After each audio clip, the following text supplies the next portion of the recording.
Last time on Curse of Strahd. While battling Baba Lysaga, the Swamp Witch, Arkun enters her creeping hut and forcibly removes the green gem from the floorboards.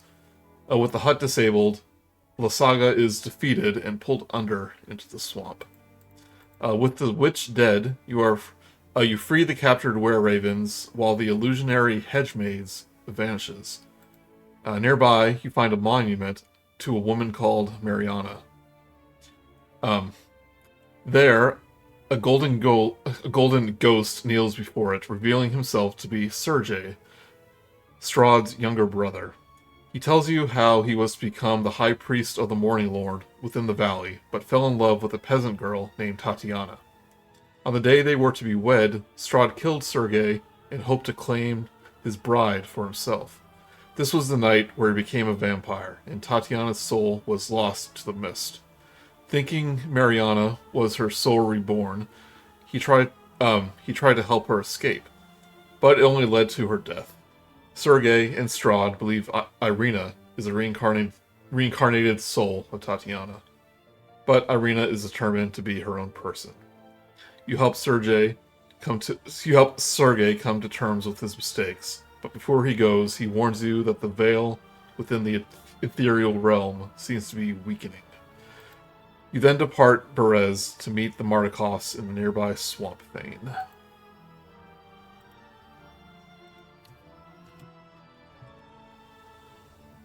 So you trudge through the swamp of Berez. The Megaliths are not too far away from the town, and you see the Marikos of the Wizard of Wines kind of resting some distance away. Um, but you see a lone were-raven kind of like perched upon some rocks a little bit to the distance, and you realize this is Irwin, kind of giving the rest of his family some space. But you see the other Martikos kind of urging a small raven, one of the youngest of the children that hasn't learned to transform yet. They're like encouraging her to transform so she can polymorph herself out, or not. She can change herself out of her polymorph form. And if you can hear a raven like grunt, like like that's the kind of sound that she's trying to make. It's like, come on, you can do it. But as Erwin notices you approach, he transforms back into his human form, kind of crosses his arms, and looks at the family he's never really part of the family he hasn't seen in over 15 years, and like nieces and nephews, and that he's never even met at all. But he'll approach you, or you approach him. Can't Approaching think. happens. Yeah, approaching is occurring, but he goes, "Can't thank you enough for what you did for my family. I'm sorry that I couldn't be there to help personally." Well, the time for you to help is coming up soon. Think you'll be able to reconcile? He kind of shakes his head and he goes, "You know how many years I've thought how my father was just so unfair to me and my wife. I wouldn't believe a word that I said, and how he essentially exiled me from the family. It's a lot."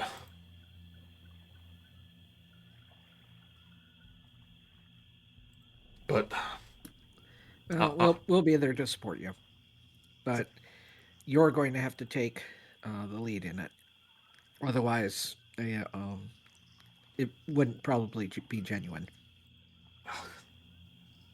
I'm not so good at that kind of thing. You know, the whole my emotions out kind of thing. If it's one thing me and my father have in common, it's that. You run a bar. He goes, well, it's a lot easier when people are drinking. And I didn't bring any of our wine with us. But, do my best. Try. I take out the bottle of ink I have from the Wizard of Wines that was made from wine, and I offer it. I'm not that drunk. Or I'm not that desperate. Yeah, let's hear if you need it. You do not have to be good at these sort of emotional things. You just have to be willing.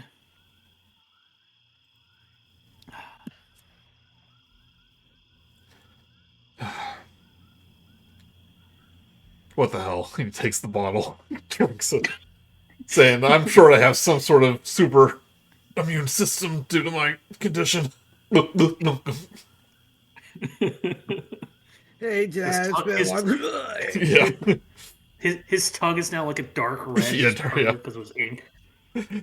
He reminds you that that he was on a kind of on a watch with his then fiance when he claims a raven stole one of the green gems, and his father just refused to believe it, and thinking he was just making an excuse to fool around with his fiance, essentially. But he goes, but from what you tell me, that was really the rock of the mountain, which is even more outlandish, if you ask me. He's never going to believe that. But Well, we kind of have proof, it's like, and we've met it. it's true. Says you have that. You still have the gem, correct?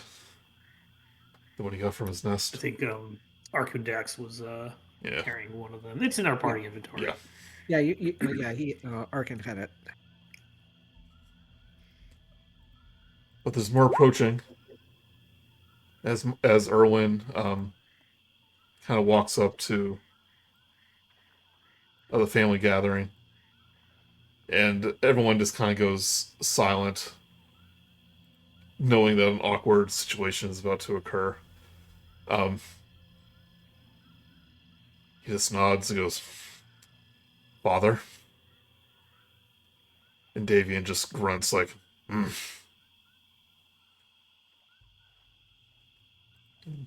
Erwin just says,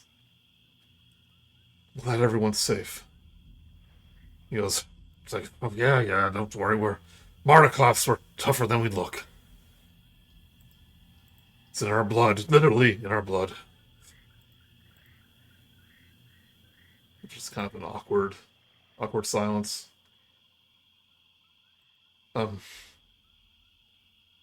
Family looks well. He turns to them. I missed you all. Muriel made sure to give me updates every time she visited.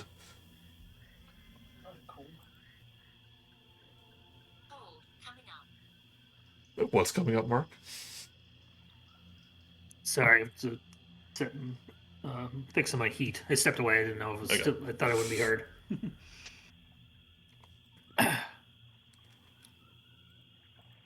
It's like family just kind of like coughs awkwardly. But Erwin goes, "There's something we need to do." And he gestures to the megaliths in the distance, and he goes, "Apparently, there's like a prophecy, and to do it, we have to bury one of our gemstones into." It's like, and Davey just goes, "I'll cut you off there," saying, "You've lost the right a long time ago to be in possession of one of those gems." Saying, "I remember what you did all those years ago." We've met it, by the way. He turns. It's like, "What's that? Met what?" The raven that the stole big the bird? gem. Yeah. Oh, yeah.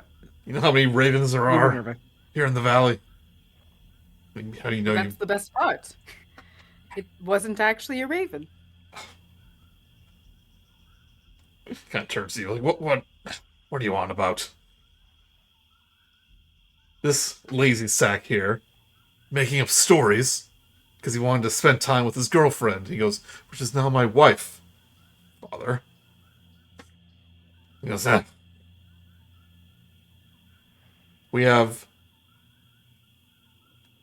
it's like every raven in this valley we have control over.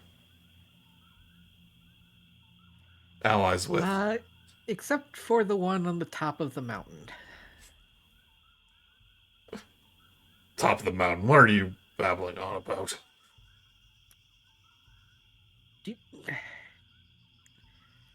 Well, I'll just show the Markin. You know, show the gem. Yeah, he will.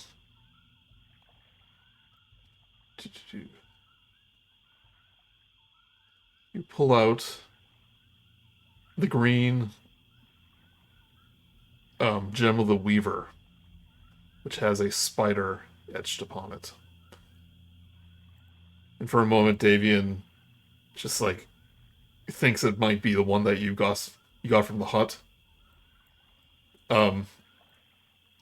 But he recognizes it. He goes, "That's been lost for nearly 20 years. Where did you get that?" Because it was stolen.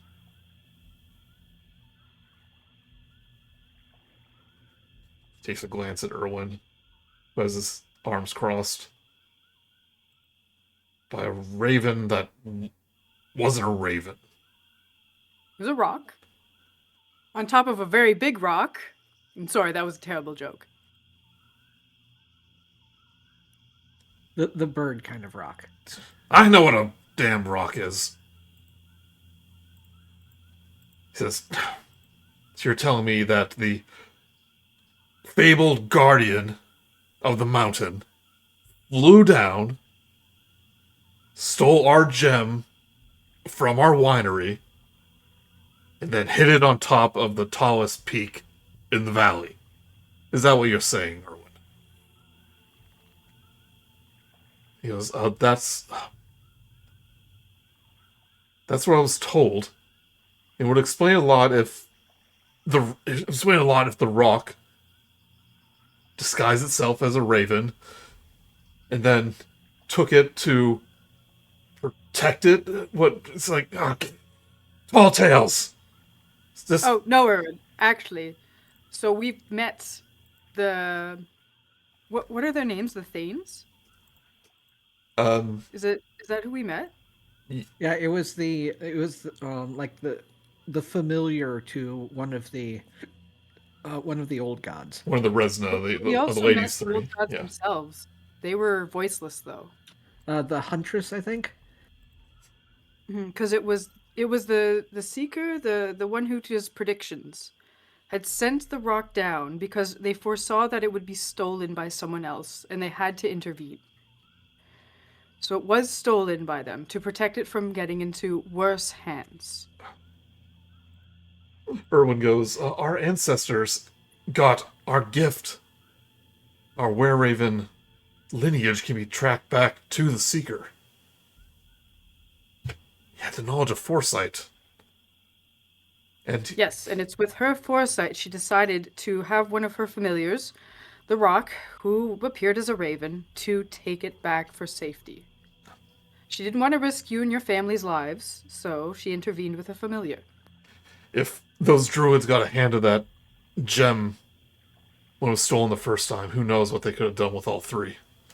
Saying, I don't quite understand all this prophecy mumbo-jumbo, but Father, I was not. This is Erwin talking, by the way. They have both had rough voices. He goes, but Father, I was not lying. I care about this family more than you realize. And I understand what you did, but you didn't even listen to me.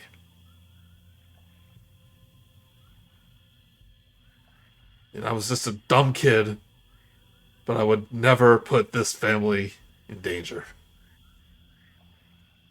And he kind of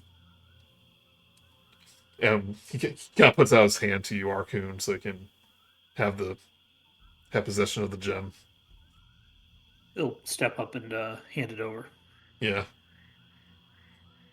And I then will lock eyes with Davian. Yeah, he'll take the gem, place it in his father's hand, and he goes, I'm willing to forgive you for what you did. I made a good life for myself, me and my family, and you have some grandkids that would love to meet you. Davian looks at the gem, like puts his finger across the engraving. He goes, what do we have to do with this gem?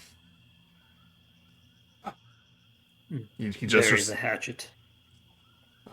Almost literally, and he gestures to the Megaliths, saying that used to be a Thane worshipping the Seeker, and according to this prophecy, we have to bury it in its center, and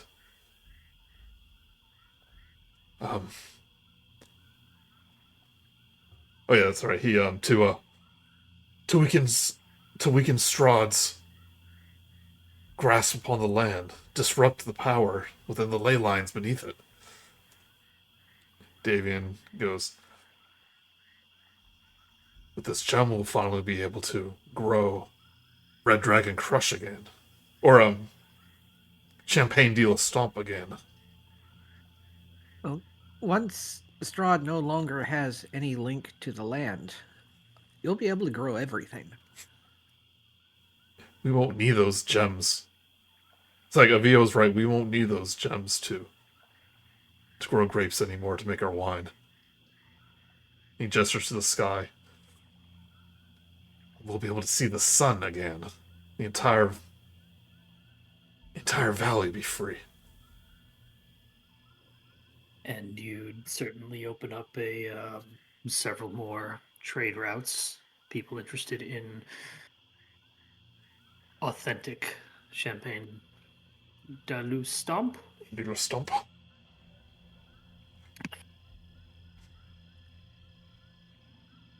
Davian looks at the gem.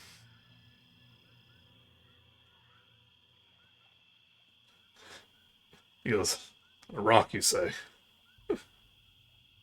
Everyone goes, yep. I chased it. I chased it half around the valley before he got the slip on me. He goes, and my son, racing with a rock.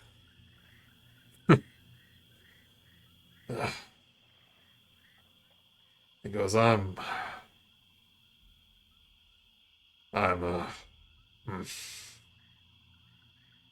might have a lot to catch up on, after all, Erwin.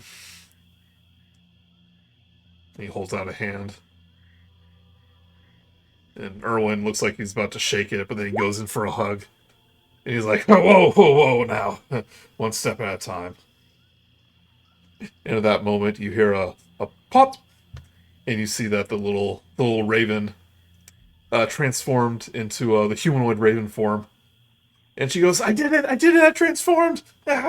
Squawk, squawk, squawk, squawk! And she starts running around, feathers everywhere. And then her parents try to calm her down and like chase her around.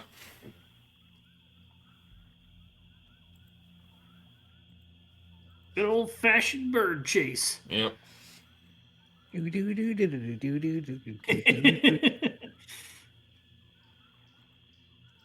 Davian goes, I'm willing to do what you say, but these megaliths have always held dangers. The dark powers conjugate there, and I don't know how you're going to penetrate that. Well, that's why we're here. Erwin goes, show him the thing. Oh, right. And it pulls out the sword again. That they probably have already seen it because they watched us fight. That's true. From the cages. He goes. Yeah, so he just like pulls it out. I was like, "See this? Remember?" He goes like, "So my eyes weren't tricking me. Sword of sunlight, huh? Held by an elf.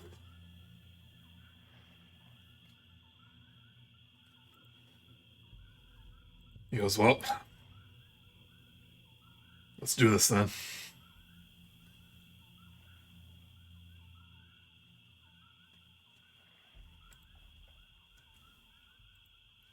All right, you Unfortunately, none of us has a shovel. gonna have to use our. It's like we're Marnikos. We use our hands. That doesn't seem much to be proud of, but be They my all guess. transform into birds and start pecking the ground. With One's a pelican and it just like scoops it up like a bulldozer. Let's Or get- like a backhoe. Stones. and then dry heaves it out somewhere else.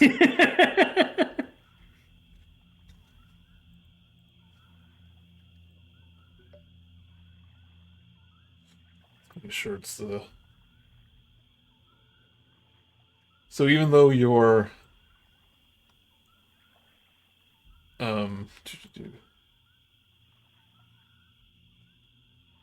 okay, yeah. So even though you showed him the Seeker gem, you're actually, which I misspoke earlier. It didn't have a spider on it. It had a raven. But you are You corrected yourself later. okay. But you are going to be burying the Weaver gem, which is the one you got from the hut to the hut to the one in the swamp. So as you approach, you notice that the area is getting thicker and thicker with these with these spider webs. They're almost impossible to see. And that's when you realize, just for an instant, you see one of those face spiders appear in front of you. But as soon as the light of the sun sword, before it, just as soon as it meets the light from the sun sword, it gives like and vanishes, and you realize that you've been surrounded by these face spiders, being stalked by them. Oh, great. But they are repelled by the sword, and as you get closer to the Megaliths itself, the dark shadows are almost frightened of the light and begin to dissipate.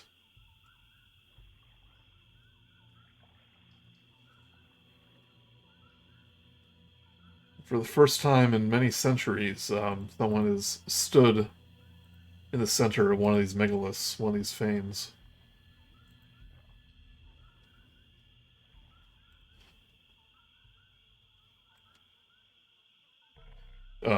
Daving goes, it's like, so what, we bury it? Is that it? That's the gist of it, I guess. In representation of forgiveness, not just burying it, but it has to mean something.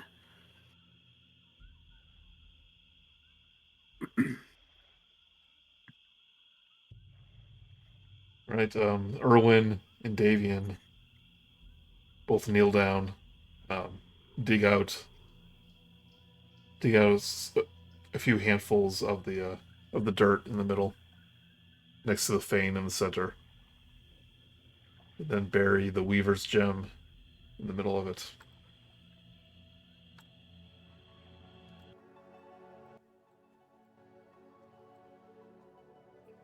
Great fairy fountain. Yeah. You're gonna double your magic attack.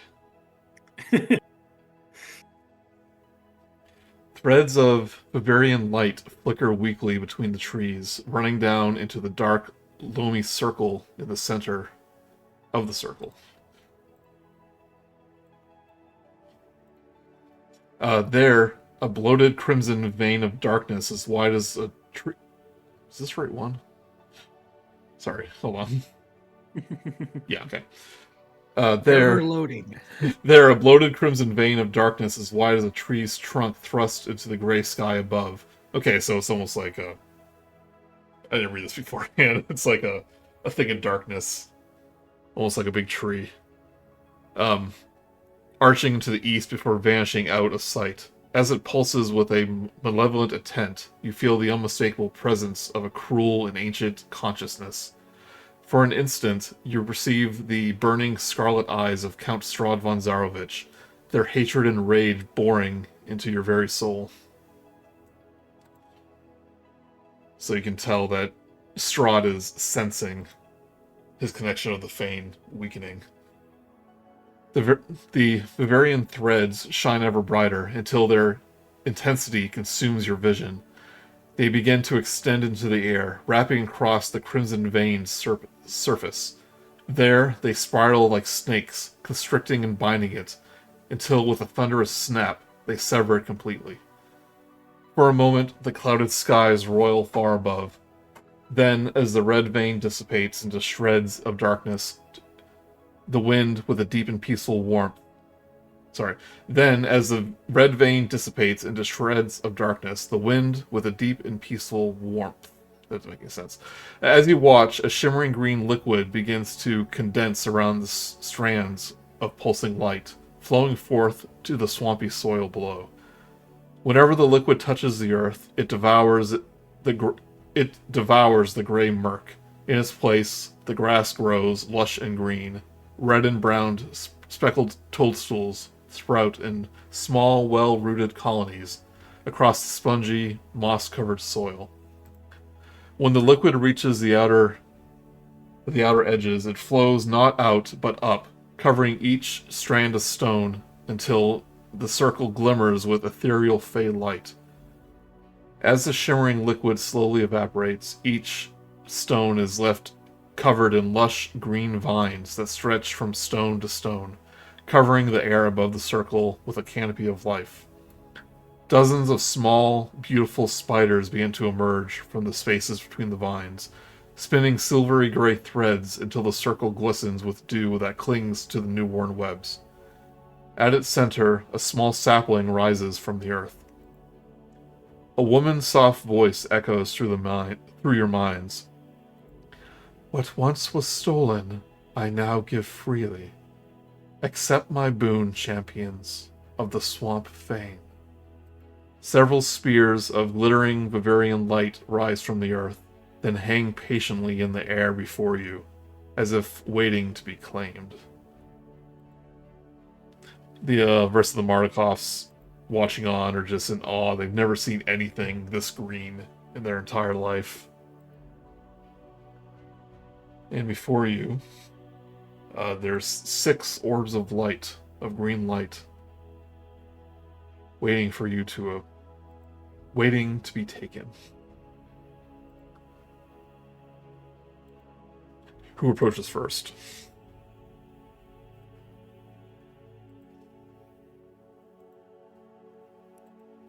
Minerva. Harkins.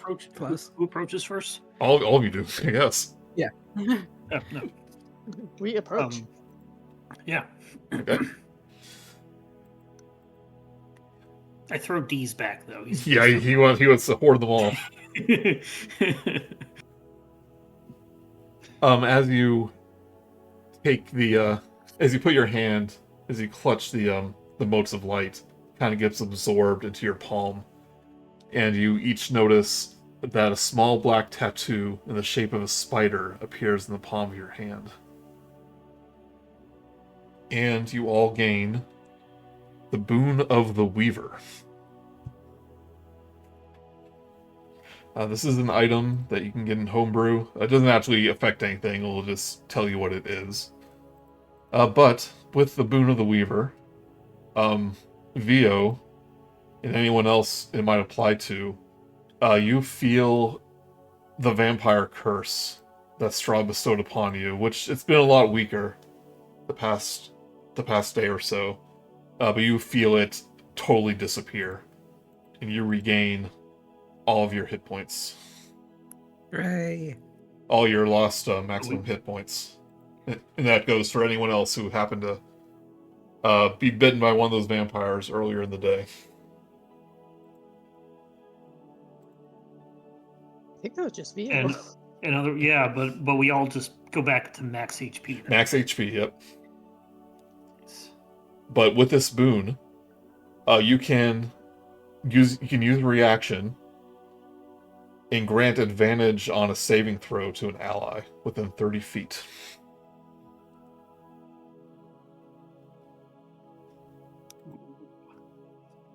Oh, it's not. I'm gonna have to add a custom reaction now. Once, or It just takes a reaction. oh, Yeah. It is. That It is is. fun. It is costly. A reaction is costly in action economy, but it's a good action economy. Yeah, not Or not it's everyone. it's a good use of it. Not everyone uses the reaction. Yeah.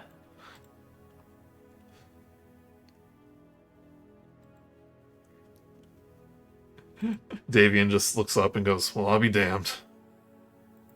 It's like maybe you kids were right.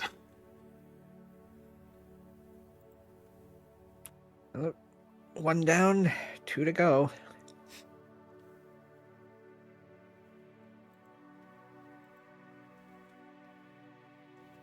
Like the rest of the family is just kind of looking up and like kind of in awe.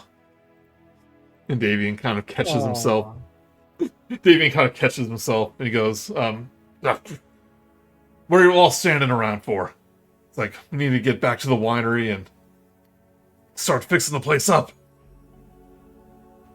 And Erwin goes, "That place may not be safe. You are all invited to the Blue Water Inn." It's like, you're all family after all. We got a lot of catching up to do. And he gestures to one of the adults, and your son's waiting. He was very eager to help us. I'm surprised he didn't follow us personally.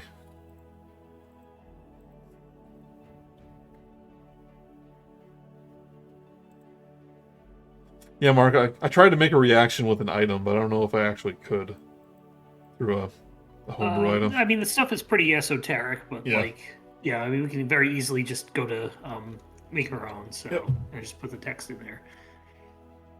Custom You should be feed able to in received. some sense, but yeah, it's not super obvious. I tried to look. I don't think items can do that anyway. Maybe a spell. It might have to be one where you attune to it. I don't know. So. Yeah. What tune is just a toggle? But Erwin invites you to rest at the Blue Water Inn. He goes, unless you're ready to tackle those other Fanes right away. We are pretty drained. It's like, well, Davian goes, you are getting the Mardukov escort. Ooh. That just means we're flying above you. We're not going to carry you. Oh. I was imagining. I thought Romaia was going to show up. I was expecting just all 4 of us just hanging from ropes as like 12 ravens carry each of us or something. Yeah, you need like dozens of ravens for that. It's like, hang on for 1 minute though. I'm gonna get something. 1 minute, 1 second. 59, 58, 57. Right back. 56 bottles of beer on the wall.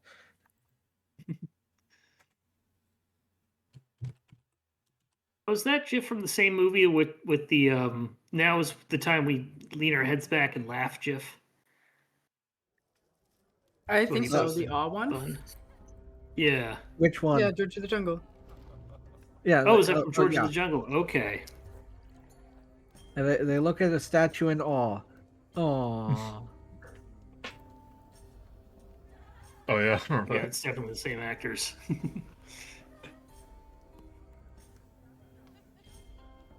Yeah, Erwin laments that all the lost business that Romaia. Now that Romaia's left, they don't know where she is. Now that the inn's gonna reopen. They had to clean the whole thing. It took a month. Yep. You arrive back at Valaki. The guards let you right in, obviously, now. Blue Water Inn is still not... is just starting to get reopened for business. There's some eager people, some eager patrons ready to get their wine on. But everyone goes, there wasn't a wine shortage before, there sure as hell gonna be one now. If we're not gonna be able to grow those grapes, but if what you guys say are true, then you're right, we're not gonna need them. But just the taste that magic gave those grapes. Like, they were literally blessed by a goddess. That's a type of quality it's hard to match. I get it. It's like, yeah. But Bianca goes, but now they're gonna taste even sweeter. Because we're a family again, right, Erlen? He goes, yeah, whatever. He kind of put on his gruff facade on again. Diaco just kind of laughs and goes, well, I don't need to say it, but rounds are on us tonight. You can see that she was preparing a meal, a very large meal, for the entire Marnikov family. And they're like, even though they never really met or haven't seen each other in nearly 2 decades, they're very excited to see each other. You guys have a hearty meal. They pull out the last of the Red Dragon Crush. And you all celebrate. We did Grude and Bees have to it! sit at the kid table. Yeah.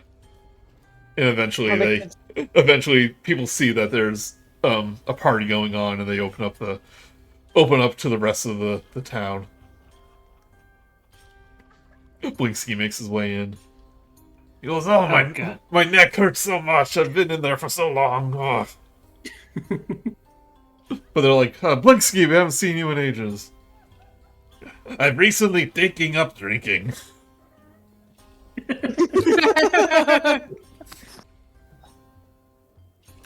In a freeze frame, cue credits. Yeah. Like, no, it's a Piccolo here. He just can't. He won't admit he has an alcohol problem. The monkey. But sitting at the bar, like demanding shots. Mhm.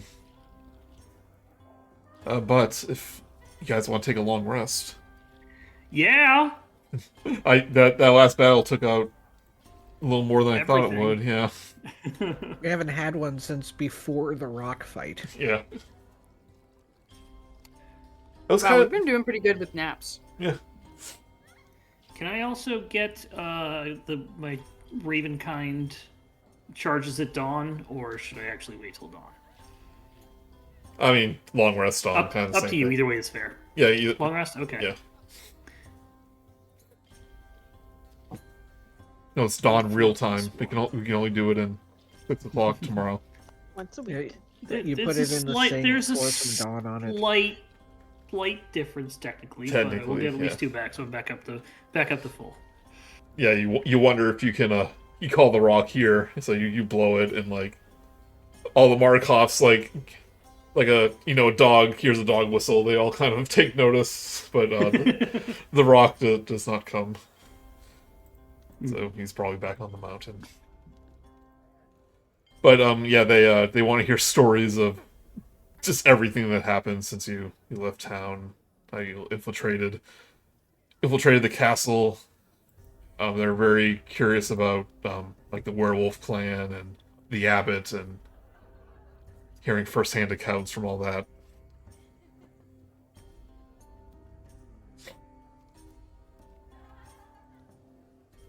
We'll regale him of the stories. Yep. Make it exciting where we can.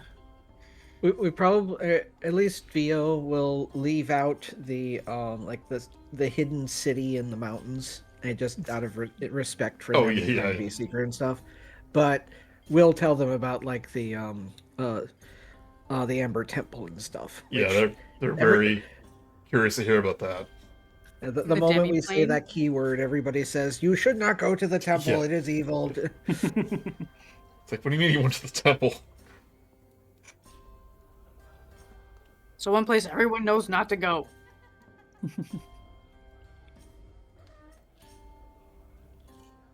the three repeated lines that all NPCs in the city, the country say whenever we use it. Mm-hmm. And even though the inn doesn't have any guests, there are an entire family of Mardikovs now occupying all the rooms. So you have to find just a place to sleep. Arkundax, you just can't use your pole and sleep out in the front anymore. Yeah, I haven't do done that that in anymore. at least 3 days. Yeah, Erwin goes like, well, I can make like a drunk and just sleep on the bar table here. I have some semblance of dignity nowadays. Some, and I'll down just more drinks. Yeah. It's like, finally. Maybe we could stay at the Wachter house? Yeah, if you want to give them their privacy, you can definitely go I to, want to watch it. to either Victor's or Lady Wagner's house. Up to you. It's Victor's house has more room in it. Yep. Yeah, and Less beds people. probably cleaner. Yeah. You know, their family's mourning, but they can always use Yeah, guests. that was a joke because his dad's dead. Yeah. Haha. But yeah. So they have a freed up room then. Yeah. Huh. Yeah, that's what I was implying. Okay, yeah, gotcha. But yeah, but for the sake of the fact that they're mourning and the other family's a little bit happier, maybe we should go over to the Wachter family. Yeah. Yeah, they're more than happy to welcome you in. You let Fiona know that in the morning you'll head to the Fane near Old Bone Grinder, the Mountain Fane. Yeah, we've got a place to go with her tomorrow. She does tell you that that ever since she denounced the goddess of the mist, that she lost whatever magic that she had.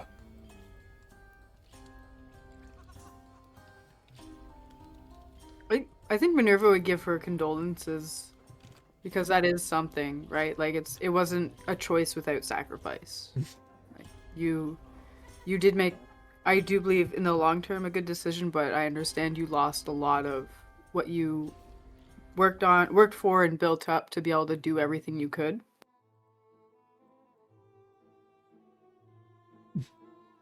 Yes. It was difficult, but knowing what I know now, that it was just using me and all their followers, I would do it again.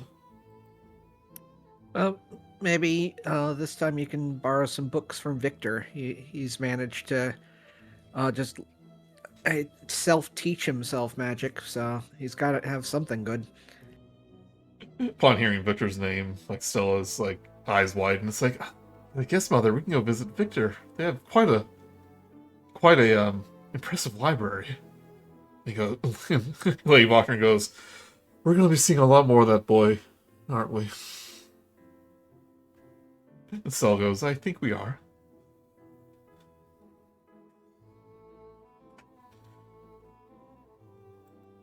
But since it's late and you just had a big meal, you retire pretty early.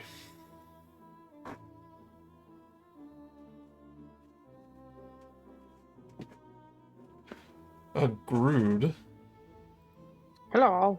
I want you to roll for wheel or woe. Oh, whoa. Let's go.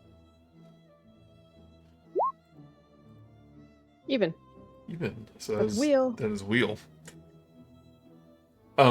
As you're in the night sky, or you're outside, like looking at the night sky, it almost takes you a minute to realize something is extremely unusual. You can actually see stars. You can actually see stars in the sky, even though it's cloudy and misty.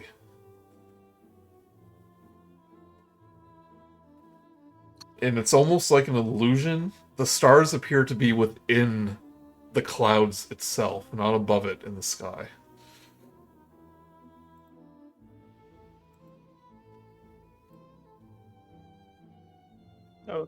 Okay, cool. Awesome. Nice. Is like other people? Is there anyone near maybe like, dude, did you see that? Like, hey, oh, it's really nice out. You can see the. You can, it's like from the one of the balconies or whatever, you can actually see that there's some people like staring and pointing up in the sky.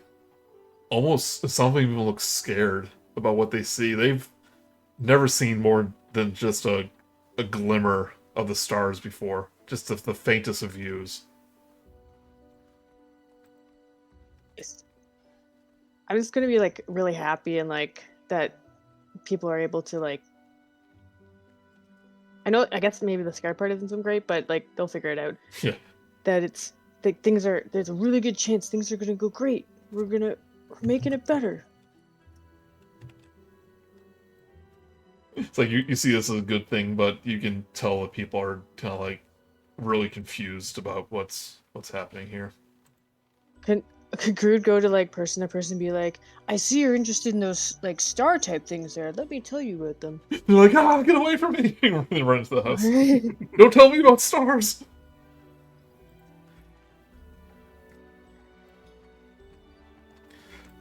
But Grude, you hear within your mind the voice of Exanther going, oh, is this thing on? Hello? Hello? Whoa, hello? Oh. What?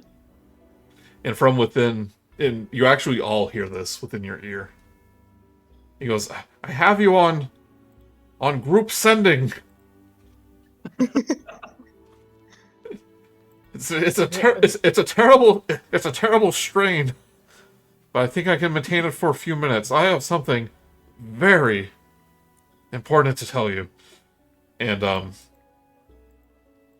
you can basically have a two-way conversation with him, like he was standing next to you. Okay. What's up? Yeah, he goes, I was able to translate these runes a little quicker than I expected, and he almost seems frantic. And he goes, and I've got a clear understanding of Strahd's plan. And you can hear like the flipping of pages. And he goes, oh, the more I can hardly believe it. But you were right. You need to concentrate those fades as soon as you're able. And he goes, I've no doubt you've looked out to the sky tonight. I was just thinking about that, yeah. He goes, Can you? He goes, no, I can't. He goes like, no, I can. That's like the frustrating part. Apparently there's stars now.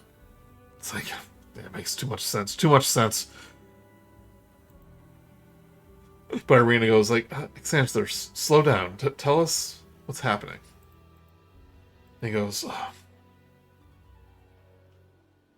it's like that. You described a crystal heart in the center of a Castle Ravenloft. And he goes, it's in one of the models of the castle here in the temple as well. And you're like flipping the pages. It's like, apparently. Oh yeah, we did see that, didn't we? It's like apparently that is the center of the ley lines within Barovia. All of the power of the Fanes are being redirected to it.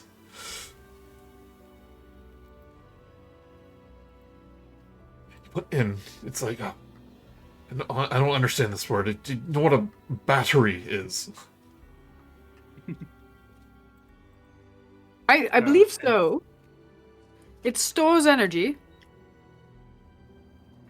It's like, this makes a lot of sense. He's going to store the Fane's energy within the heart, but not only that. Here, more flipping of pages. Thousands and thousands of souls is required for this. Each one fueled with apathy, fear, despair, in despair. And within the heart, it'll sever the souls from the bodies. And an army of undead under his command in its wake. He goes, that's going to be the entire valley.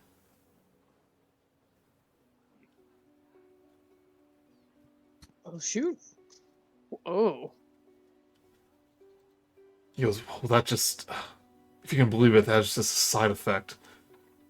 He goes, what I've learned of something is far, far more dangerous. It only happens every 13 centuries. For just a 13-day period. And that 13 days just started very, very recently. He goes, when you look up at the sky, see if you see 13 stars aligning. Can I see 13 stars aligning? You look up at the sky, and you do see 13 heavenly bodies almost exactly in a straight line in the sky. And he goes, Yep. He goes, no, this is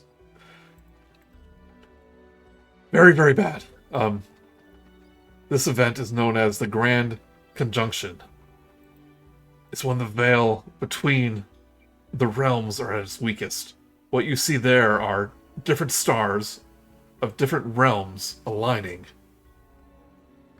And when they reach its apex, which is, he goes, which is in 2 days' time, by the way. And he kind of pauses. Strahd believes that this will allow him to escape the mist. He's going to use the power stored within the heart to use Ravenloft itself as a spear to break through the mist and be free of it. Would this be stopped if we sever all three of the connections? It's literally the power. It's literally the power source of the heart. If you sever that connection, he goes, I don't think it will be enough power, but he can still harvest the energy of the heart to suck to absorb the souls of every living thing in the valley.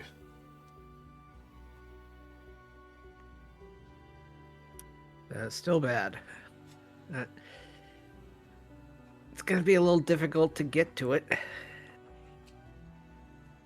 Irina will kind of speak up upon hearing this and say, we wanted to know, some things are starting to come together. We heard that Strahd was visiting the Fanes during our travels. He must have been preparing for this moment. And the souls are powered by despair. I believe that's why he let his brides just run wild and free throughout the valley. He was trying to disrupt the hope people were feeling because of your arrival. I wonder why he was so upset with that beacon. Why he took extreme measures of trying to get Vallaki under his thumb. Yeah, if he's been planning this for a while, that would kind of annoy him.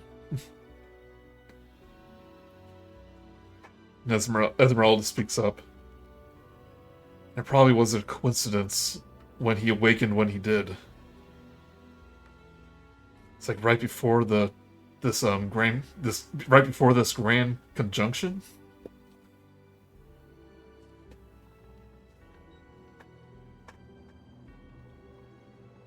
I guess that means we have to stop him before we get to this conjunction junction.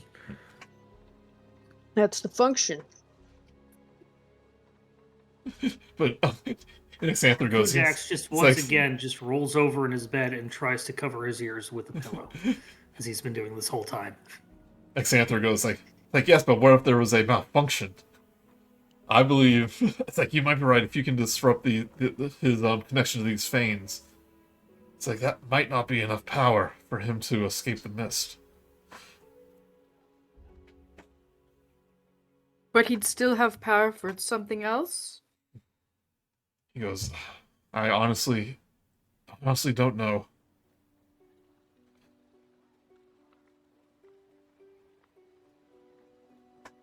Well, that's Oh. good to keep in our back pocket just in case it comes up, we won't be so surprised. Mm-hmm. And you notice too that you see evidence of other interstellar bodies. It's like you see almost a transparent second moon that's like blood red. And just unknown constellations. And there's definitely truth to what he's saying, that the worlds, that the veil between the worlds seems to be weakening, and the mist is kind of the gateway to that.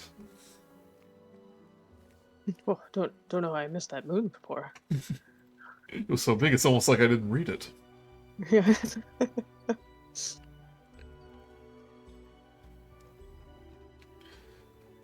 But Xanther goes, oh, this group sending spell is taking a lot out of me. I have to go rest. Even Ghost need their 40 winks, but continue on your path. But I think your confrontation with Strahd is imminent. Well, let's go destroy his power before that happens. Thanks for the warning. Now, how do I hang this thing up? Beep!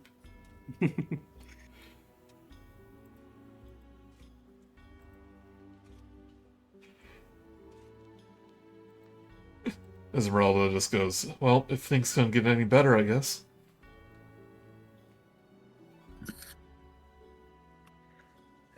Let's go see if Lady Wagner is awake yet. It's like the middle of the night. I don't know if you want to Oh. wake her. Yet. Oh, okay. I thought we already had our long rest. Nope.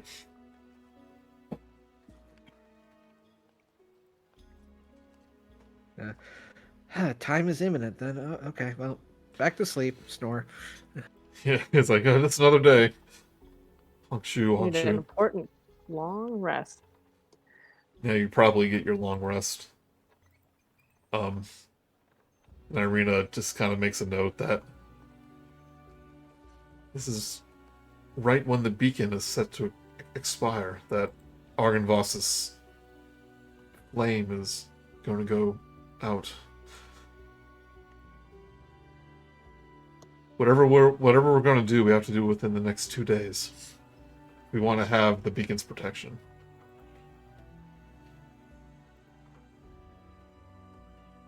And I do. It's very useful. So, we've got to go with the Wagners, bury another gem, and then we've got to go get one more? Who was with that one again? Wagners and Markovs, and who was it? The third one. Esmeralda raises her hand. Glances at Yeah. Says, Oh, right. me and Van Richten need to sort out our differences, but I don't think it's quite as extreme and quite as extreme as the Mardikovs. But At least we got the big one done first, and we've already done this with Wagner. We just need to bury it. So, I mean, I would like to know why he cut off all ties all those years ago. Didn't make a lot of sense. Well, I mean, I think that the man has a curse that everyone he loves dies, so I mean, maybe. It's like, yeah, but I mean, I can understand that. I mean, it's kind of a cruel move, but He goes, but we have a gem to bury. He goes, mother cat and 3 kittens. Lady Wagner is like, what? It's like, oh, you're the cat, and they're the kittens. Get it? Huh? Carl and Nikolai are like, I don't even like cats. We have like 100 of them. It's a metaphor. Kind of like a simile. Just like one. According to the vision, you don't think the children have to go with you. It's the prophecy was more that Lady Wagner disavowed Strahd in that case. So, but after a light breakfast, you all head over to the old bone grinder windmill. Unless there's anything else you want to take care of. I don't think there's anything left to do apart from these. We've bought everything of value Yeah, down.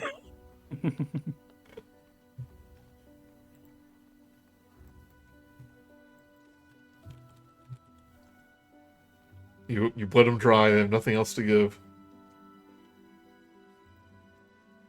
They've helped the economy.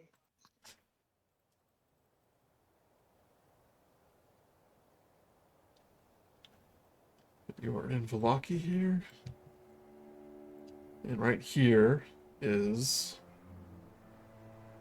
where the mountain fane is. You actually caught a glimpse of it when you were on the hill where the windmill is.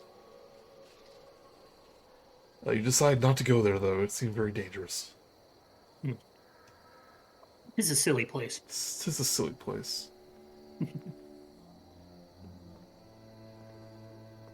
A circle of tall, slender megaliths stand shrouded amidst thick clouds of fog at the forest edge below, with the only stone's jagged tops visible as they poke through the mist. And Vio, you ignite the sword. The mist seems to part as you approach. You find yourself at the edge of the megaliths. And 3 phased Tarrasques end up fading away. As you enter into the circle, through the mist, you see 2 almost like amber orbs glowing at the center. And then a third one appears right below it. Right above it. A cloaked man sits cross-legged in the circle's center. His body is twisted and warped, his ashen skin seeming more shadow than flesh. A line of jagged black spikes grows along his spine, and 2 skeletal wings of pale white bone sprout from his shoulder blades. As his eyes slowly open, they glow a bright, sickly yellow that illuminates the fog around him.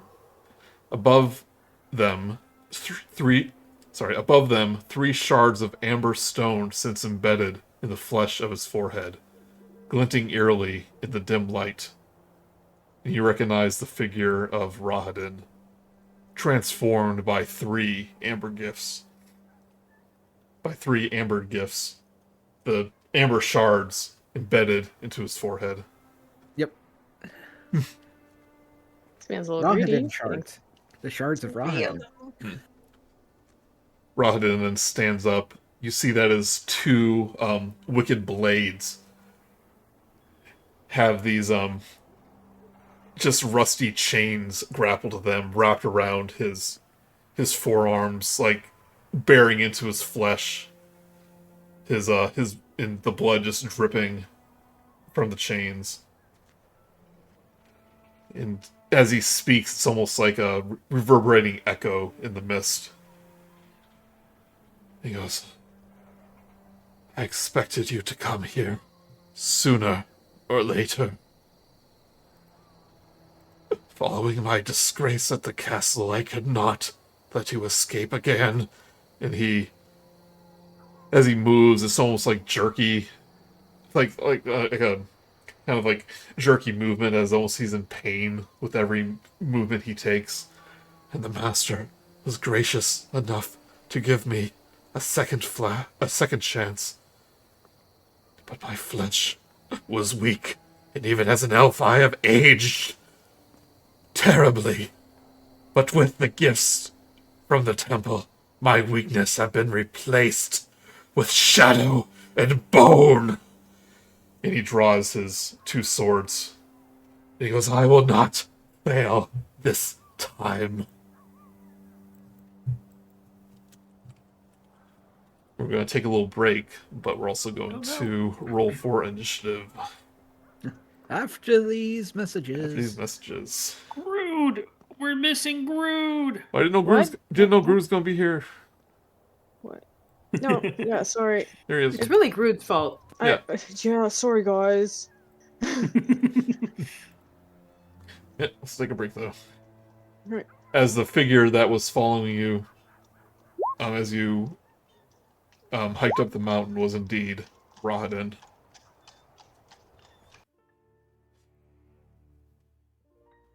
Breaky. My way to do. Yeah, since eating the horse. I want to mess up the turn, so let's hold off on rolling until we get back to the page. Jeez, how do you do the thing again? Shift it. There you go. I did edit Rod in a little bit. Yeah, Shift Z. There you go. Yeah.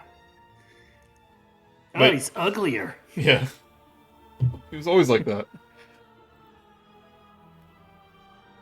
But imagine, he's almost transforming into like a bony dragon, almost. And his skin is becoming ashen. He has these like skeletal wings sprouting from his back.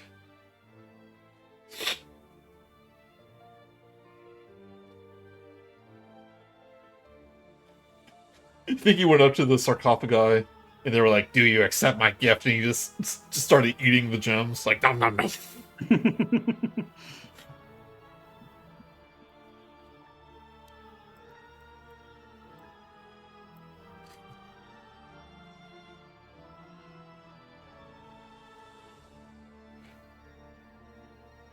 Nobody else rolling initiative?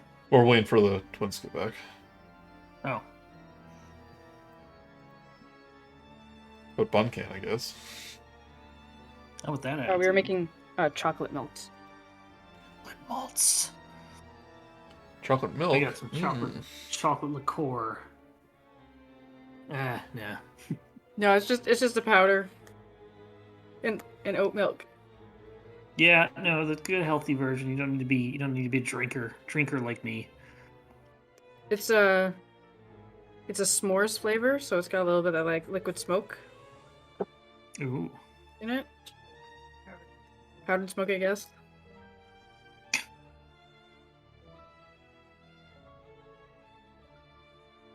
All right, I'm gonna go roll an initiative. Don't go rolling it all at once now.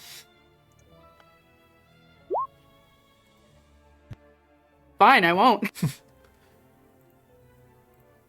I didn't roll low. I think that's the worst initiative I've ever rolled. Oh, it didn't go up. It is an 8. Okay.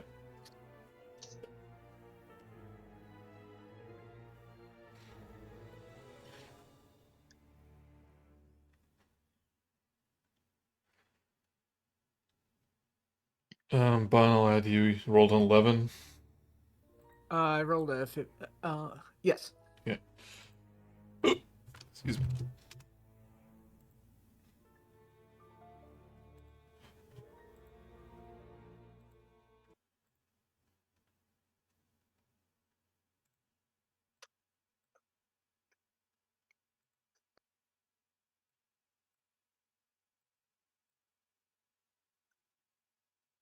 You hear Craig? Or, music? No, I don't hear any music. Let me reconnect. DJ, turn it up.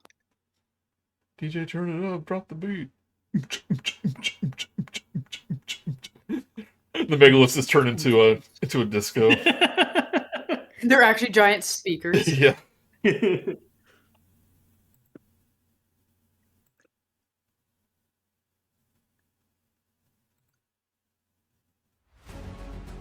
There we go.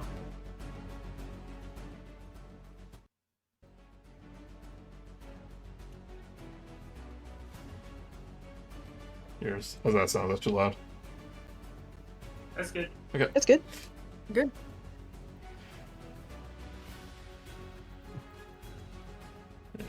Get character sheets up.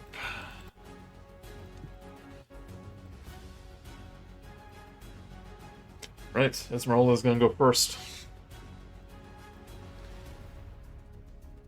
Draws her own weapons. Turn down just a little bit. Wow, she's just diving at him. Yeah.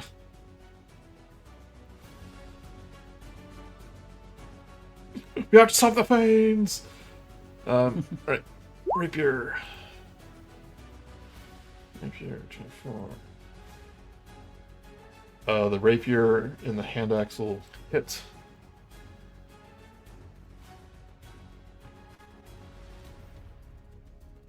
For 9. 8 slashing damage. Alright, Grude, you're up.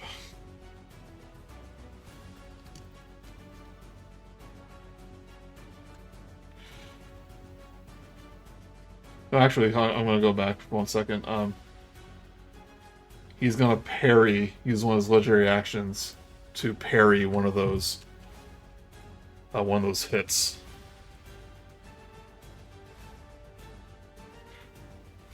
Alright, now Grude, your turn.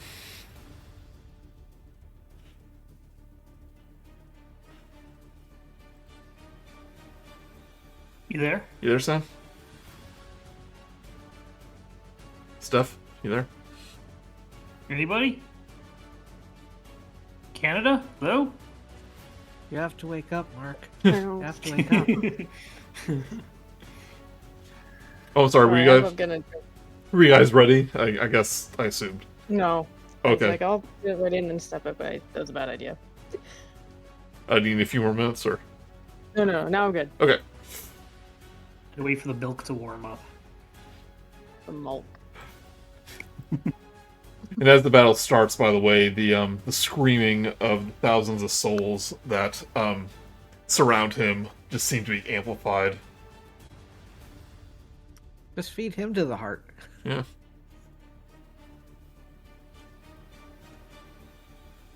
But Grude, is your turn. All right. How I've like almost exclusively go last every single time, so maybe that's why I still. Yeah. I think what I'm gonna do. That ape really helped hit things last time, so I think I'm gonna do that again. Chalice, and ape. I believe that's the end of my turn. So you're going to chalice form? No, it's the chalice is the. Oh, is it dragon? Dragon, okay.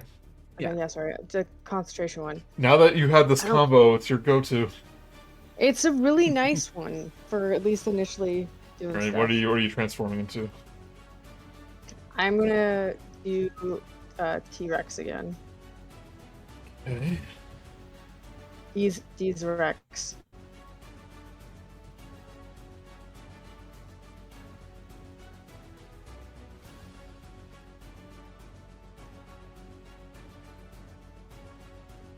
Alright, I think that was an action. Yeah, then Oh, yeah, it was an action to Yeah. polymorph. Yeah, so yeah, and then bonus action to do the dragon thing. all right. He's like All done. he's like unfazed by this.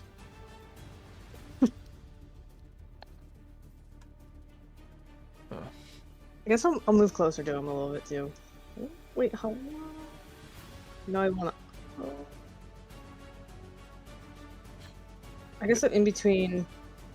I'll go here, in between like the main party and him. Okay.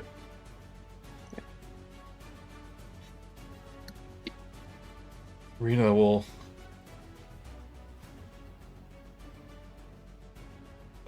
give the help action against Rahadin to the T-Rex. She thinks having an advantage would be a good idea. Gives a little thumbs up. Let's do a normal crossbow attack. 4, 2.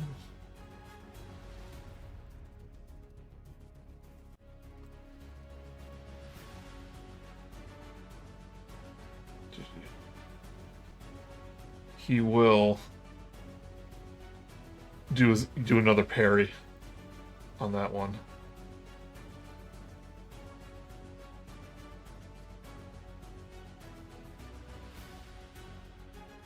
Nah, he won't. Never mind. 6 damage. Right, Arcun.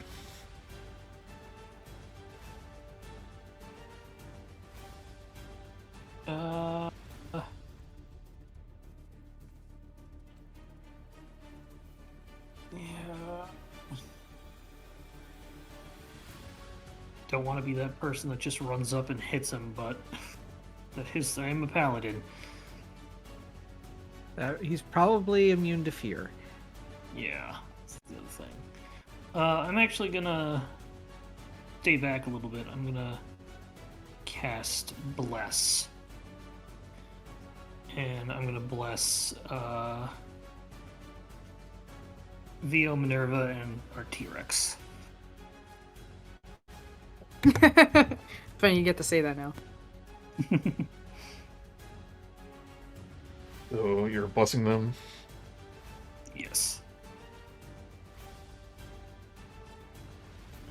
Out of formation.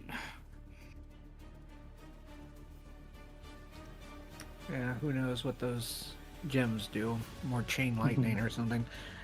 Yeah. How many targets? 3? 4? 3. Just 3. So Vio, Minerva, Okay. Grude the T-Rex.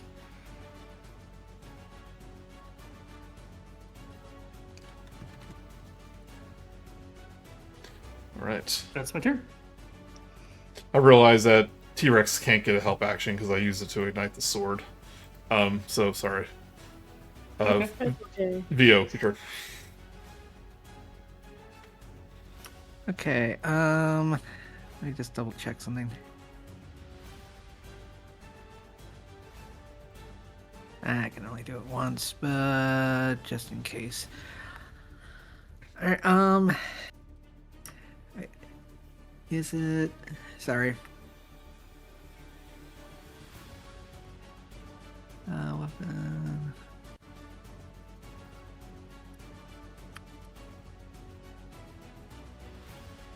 Oh, no, that's a spell-like ability. Never mind. Okay, well, I'm going to use my turn to heavily annoy Rahadin, and use his his favorite spell, and Heat metal. you know it. And I'm doing it at 3rd level, Okay. so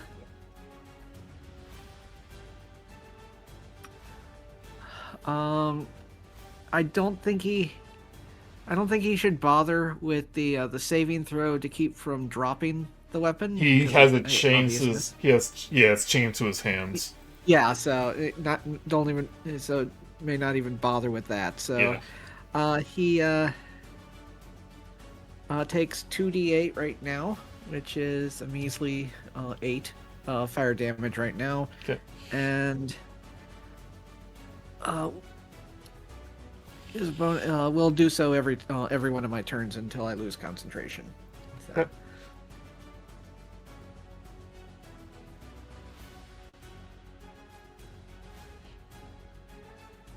Right. And since she didn't get bless, Esmeralda can have a bardic inspiration.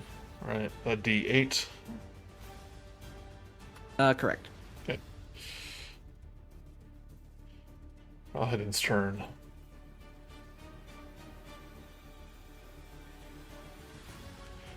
He will let out, as a bonus action, the screams that emanate within 20 feet around him grow stronger. So Esmeralda, Irina, and the T-Rex need to make me a Wisdom saving throw.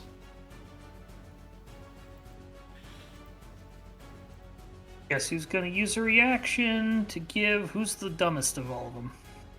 Might be T-Rex. What is that? The T-Rex should use your Wisdom, yeah. Okay. wisdom. I will give it to you anyway, because I'm pretty wise. I think Grude's okay. Yeah, you are technically, yeah. Yeah, don't worry about me. Who hasn't rolled yet? I'll give it to them. Is it 30 feet? You're out of range for Esmeralda. That's too far away. Yeah. Okay, never mind then. Save my reaction. Esmeralda.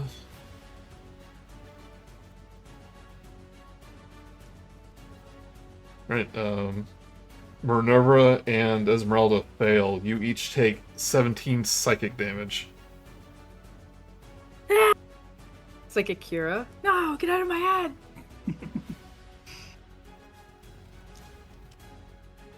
Yatsuo! He's just going to attack Esmeralda twice.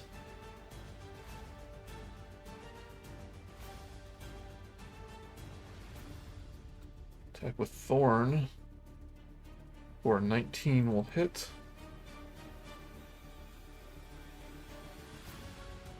For 10 necrotic and 12. Here's the next minute.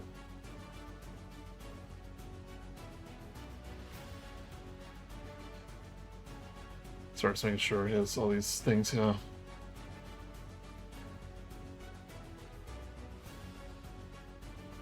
Okay, roll pretty good. 10 necrotic and 10 slashing. Has to make a Constitution saving throw. Con save. Rolls a 20. He's good. He's gonna go this way. And then attack the T-Rex with the other weapon. For 29. Yep. That hit. Right, the T-Rex takes 11 slashing and 11 necrotic.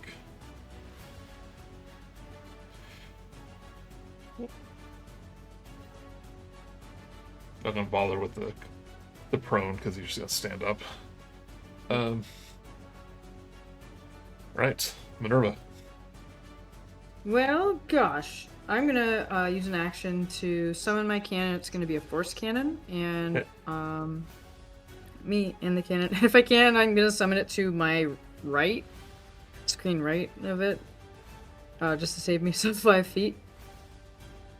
He needs to be within like 10 feet or something, so. I'll do Yeah, right, because if I could right start over here. there. Or to the Well, right. no, I guess if it's over here, then I'll Oh, right. I'll just move it over there so I can hit Rahadin with my bonus action. Yep. And I also am going to... Actually, I'm going to go the opposite direction so then we're not all set up. So I can get maybe a firebolt in next turn. Yep. So yeah, so that is... 15 to hit. That will miss. Alright. Oh, you do have Bless. Little warning shot. Roll D4. Are you proud of us, DM? We're not bunching up anymore. Yep. It only took to the end of the game. An 18. 18 will hit. Alright. I'm gonna throw some D8, 3. 10 force damage, and he's gonna move back 5 feet. So it'd be away diagonal? I don't know, whichever. Yeah. Yeah. Because it's from the cannon Yeah. to the other side. So I'll be back or the other side. Yeah. He's actually going to use one of his actions to parry. Oh, okay. Yep. Sorry, I should tell you that when it happens, but No, because I'm wondering, if I push him back, does that give opportunity of attack? it does not. Oh, dang, that'd be very overpowered, so I get it. Yeah, forced movement doesn't cause attacks of opportunity. You think with all you notice with all these parries, he's moving at almost like lightning speed. Yeah. Fight Goku. Fight Goku.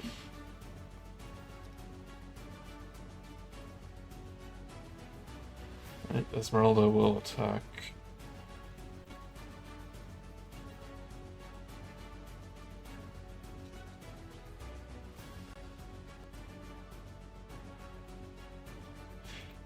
Okay. Esmeralda will rapier. Ooh, crit. Crits always hit. 12 will miss, the 8 will miss. He does have Bardic Inspiration. If we want to try and get that 12 up to hit. If you want to try, I'll let you decide. It'll be either 16, 17, or 18 are the thing to hit. What do you got? What do you say? Go for it. I've got more Yeah. to give out. Yeah. Well, there we go. Rolls an 8. Which makes it a 20. 20, Dirty yeah. 20. Which he is going to parry that, and then immediately, almost lightning fast, appear behind Esmeralda, and he'll do another attack of his own. That 18 will hit. Or he's rolling good. 17 damage.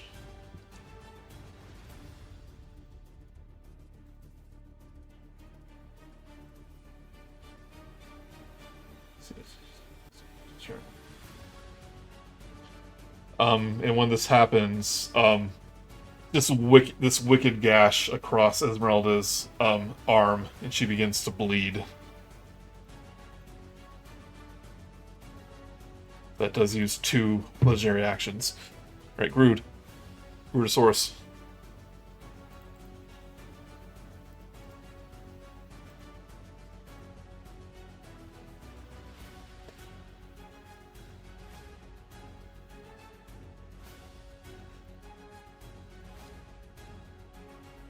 You're talking, we can't hear you. Sorry, I was moving behind and then I biting attack. By attack, 29 will hit. That's Dodge good to know. this. Chomp. Then 4d12. 31 plus 7, so 38 38. Jeez. piercing damage. If the target is medium or smaller creature, it is grappled. Escape DC 17. Okay. I cannot bite another target until they escape. Yep. Well, I didn't roll exactly the same number you did. God, it almost seems like That's cheating. funny. 4d12. Holy shit. Yeah, I double checked the internet on this guy. Yeah. It's a T-Rex. I mean, I know they're scavengers, but I mean, they gotta keep them scary. I think the ape has more hit points though. He's like The hit points when you have a jaw. And Arena will give help action.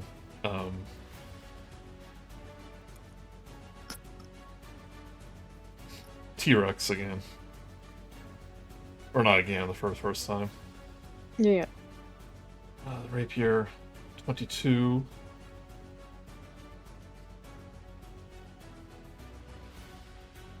You will parry that. And looks like he's about to go in for a strike to her. But, you know, at the last moment realizes who it is and restrains himself. Right, Arcune.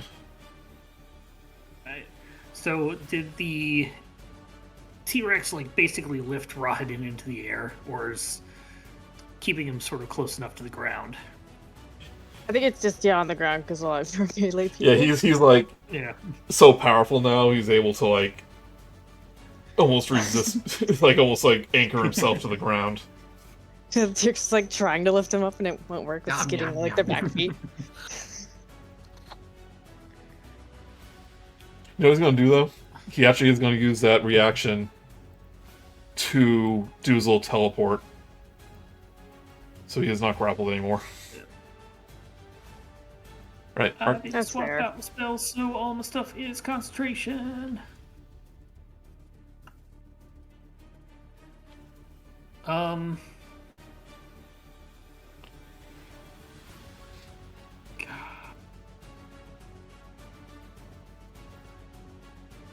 Sorry, it's changed what I was gonna do.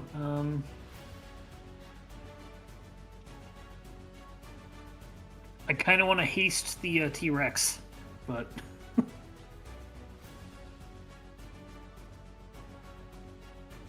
it 20, 25, 30? Can't get over to Esmeralda. Alright, I'm just gonna get over to here, and then I'm gonna do a Sacred Flame onto Rahadin. Okay. I need a Dex saving throw of DC 15. 24. Pass. Save or suck. Did you cast Wheel or Woe? I can do wheel and potentially Okay. add. Just checking. Yeah. But no, it's we're going against. So. Yeah. Oh, never mind. Yeah. And then I make it even worse. Right, Vio. Let's use the rest of my movement to get him out there. Alright, first off, he takes 2 1s, a 5 whole fire damage. Okay. I'm not gonna let the ladies do everything, so I'm gonna run in and go stabby stabby. Okay. 27 and 17. 27 will hit, 17 will miss. But you do have Bless. Yeah, Oh, yeah. 1d4.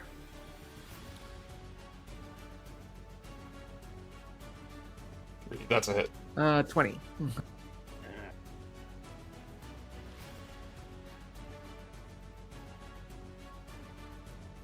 All the reds. Is he undead? He is not undead. Ooh. Can he be? Yeah. So You don't get- 8 and 12, so 20 damage. Yeah, plus 7 damage to this thing.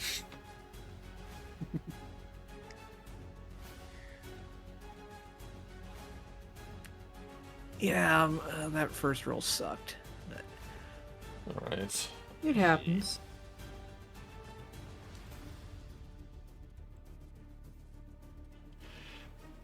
He is going to attack you, Vio.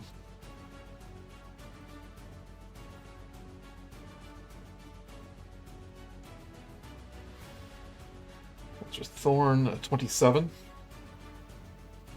Just hits. This hits. You take 8 slashing, 10 And necrotic. 5 necrotic. That's right, yeah, the cloak. And give me a Constitution saving throw.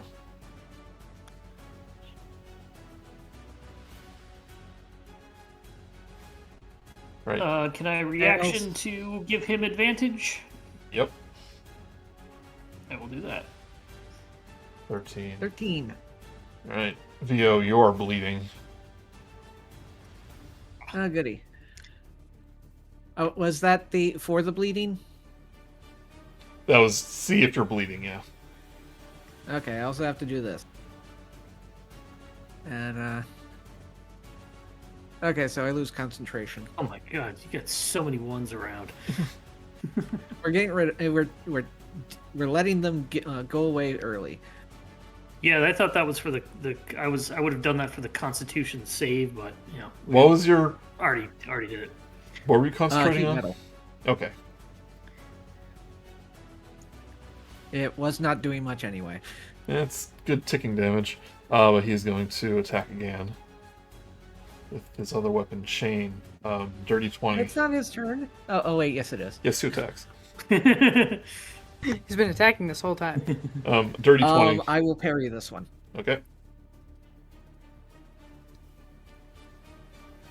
Because now I add a 4 to my AC, There you go. which can go up to 22. Right, and he is going to He's going to disengage, and his wings are going to spread. Disengage as a bonus action as he flies 35 feet up in the air. This direction. And that's well out of the... T-Rexes are big, but it's out of the T-Rex's range. Yeah. Yeah. So he's about... He'll say 30, but he's at 35. Unbunch up. I think he's gonna do something big. Right. Minerva. All right, so I haven't used it yet, but again, I do have a spell where I can move him I can try and move him somewhere. Okay. Do you think it would be worth trying to vortex warp him back to where he was? Yes. Yes. I'd like to try it. That's what. What's the range? Yeah. So I was like, I'm gonna try a 3rd level vortex warp, Okay, what's the range on all that? In, like, the area of effect? 120 feet. 120? Yeah, okay. Oh no, it's 90. 90 feet, but I can move. Wait, why does it say 120 though? Go ahead and just hit the display in VTT Yeah. so we can read it. I don't think we use this one. Upper right. Where is the? Click on it and then up. Click on it and then in the thing, it's the upper right. It'll say display in Oh, VTT okay. under cast. Yes. Display in VTT. 3rd level. It doesn't tell us. Range 90 feet. Yes, it says 90 feet, but it also says on mine, it says range area, extended range. Oh, okay, 120. That's. That might mean At like, higher levels, when you the class max- the spell, the range increases. That's what it is. The range increases at higher Ah. spell slots. Oh, I don't... Yeah. Then you don't It's need... interesting. I've not seen a lot that does that. You don't need to use it at 3rd level, then. You can... Just use it second. Yeah. So you can uncheck the 3rd and do a 2nd. Okay. Yeah, it doesn't increase anything else other than range. Yeah. So, and it will be a Constitution save. I feel like he'll be pretty good at this, but I would like to try this. So, Give it a shot. yeah. Medically twist time. Target must succeed on a Constitution saving throw, or the target is teleported to an unoccupied space that's safe, so I can't drop him off of a ledge or throw him in an acid Yeah. pit. And again, this would also put him on the ground. Is where I'm putting him. It's not Okay. over, but he's still 35. He is on the ground if this works. See within range. Can you see the mountain?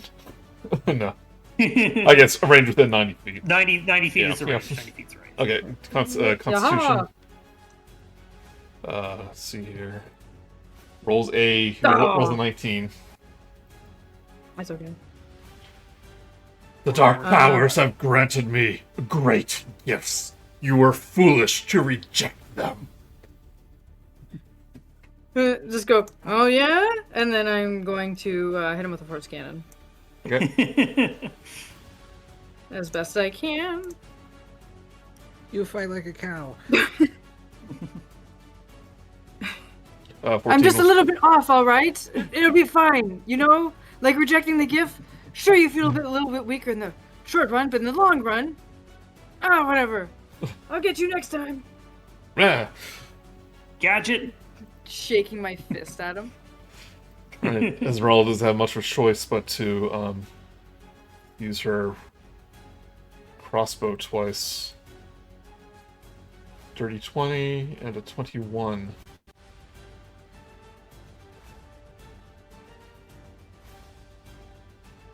Let's do...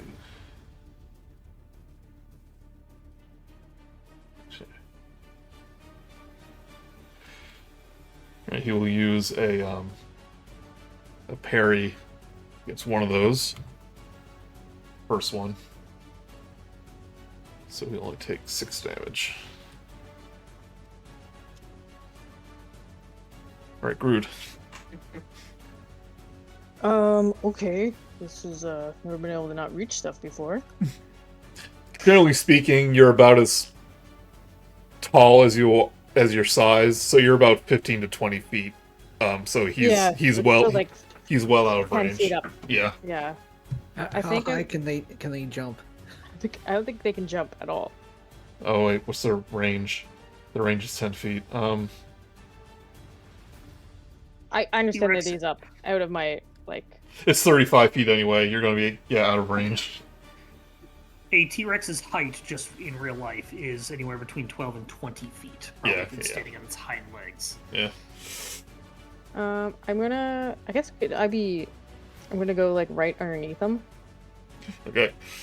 Just start snapping. I know I'm covering him right now on my thing, but Send that icon to back, Joey. Yeah. now it looks like I'm Rahadin. There we go.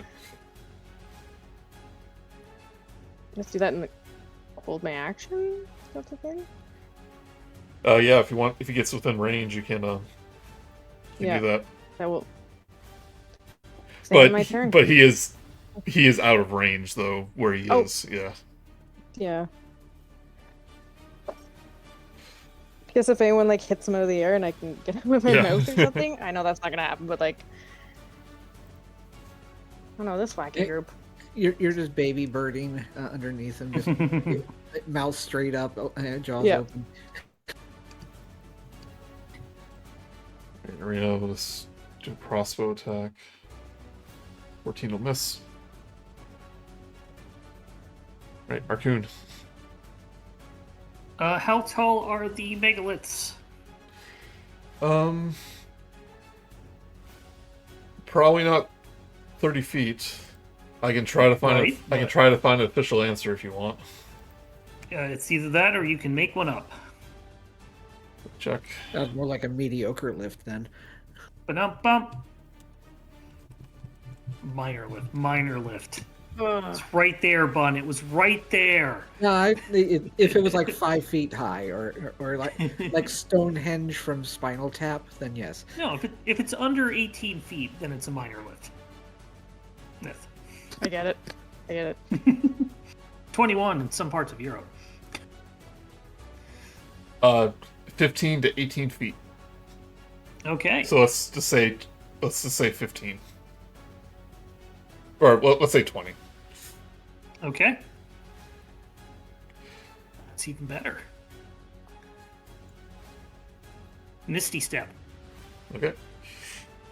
to the top of it.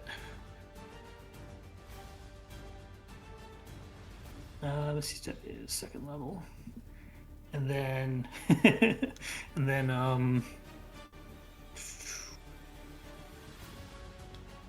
I'm going to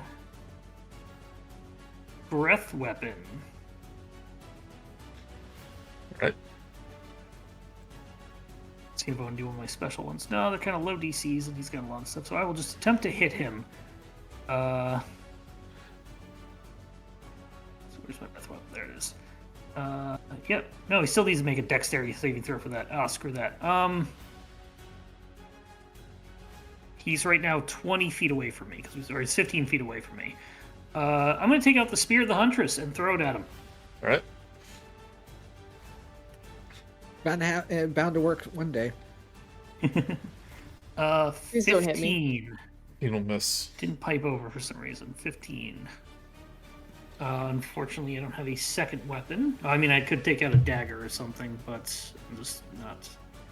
You can still do a breath And then attack. I mean, Nope, that was my action. Oh, I could replace one attack with it. Yeah, might as well. I've got 4 of them. So we'll do that, and I'm going to go ahead and... I might as well, if it's a DC 14 either way, I'm going to have him do an enervating breath to try and make him incapacitated. okay. So I need a con saving throw DC 14.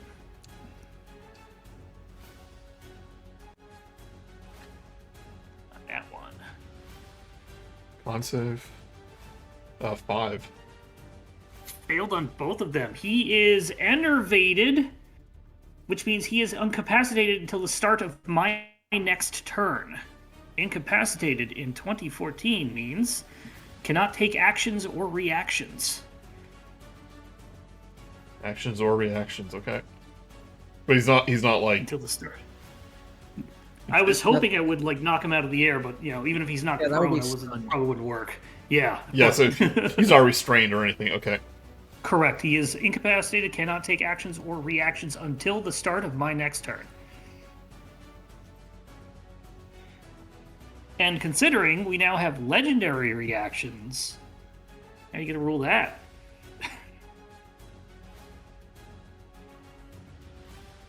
So there is one special reaction that, since this is legendary reactions are kind of not an official rule, so it doesn't really account for it. He can still try to cast Indomitable to try to get out of it.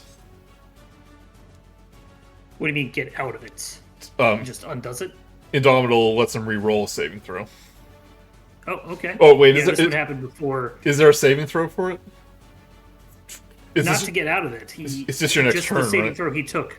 Okay. Yeah, he took a saving throw and didn't hit him, so unless you're re-rolling that one. But a legendary...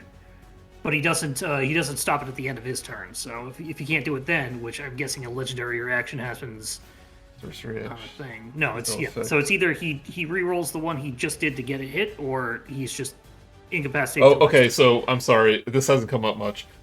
It makes him lose one reaction when this happens. So... What does? If it has him lose a reaction, it takes away. Oh, I see. It takes takes away one of his reactions. Gotcha. I understand now. Cool. Okay. Still. But so he has his reaction back, but not his actions during his turn. Okay, that makes sense. He lost one legendary reaction, and he can't take actions until the start of my on his turn. Yep. Yeah, that really messes with legendary reactions. Vio. Okay.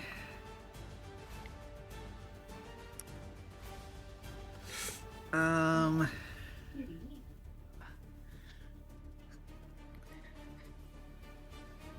pretty sure he's probably got a high saving throw for most things, apart from that. So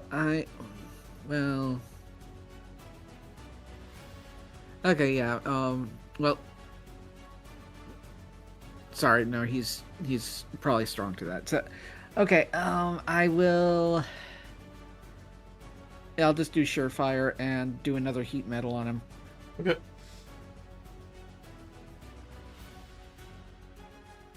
There we go. Takes that immediately. 14 fire. Okay. And I'm going to move over here so we're not bunched up. I'll add the C.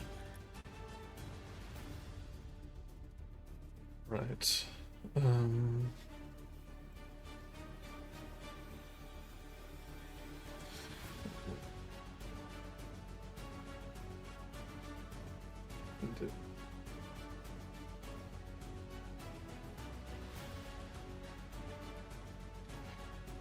What's your ruling on this, Mark, for Indomitable? A hostile creature ends its... Okay, Rahadin can repeat the saving throw against one effect or condition currently affecting him. This action requires... This reaction has no effect if the effect or condition didn't originally require it to fail a saving throw. Do you think that means he can roll to save against that, even though it's... It sounds like it because the initial thing was to save against the... Yeah. Thing. Because initially I thought it's like if you're blinded, you can, like, for example, you can, like, at the end of your turn, do another saving throw. But this makes it sound like you can just try to save against it again. That does sound like how it is. Like, yeah. Like it's referring to the initial one. Yeah. So yeah, he's going to use his reaction to do that. At the very least, it makes him lose a reaction. Yep. Another one. Is that con save? Con DC 14. Okay. Just want to make sure I wasn't bending the rules too much, but I think I think that's what it's meant for. It sounds like it, yeah. All right, yeah, 16. Yeah. He's going to beat his wings, leave the Tyrannosaurus in the dust, land on the megalith next to you, Arcun. Keeping real quick, did he have a reaction to be able to do that? Yes. They have a lot more reactions Okay, cool. now. Yep. Yeah. Oh, okay. Yeah, that's true. Its turn started over. Yep. Oh no, like these guys have 5 now instead of 3. Oh, okay. Yeah. Gotcha. But keeping out of T-Rex's range.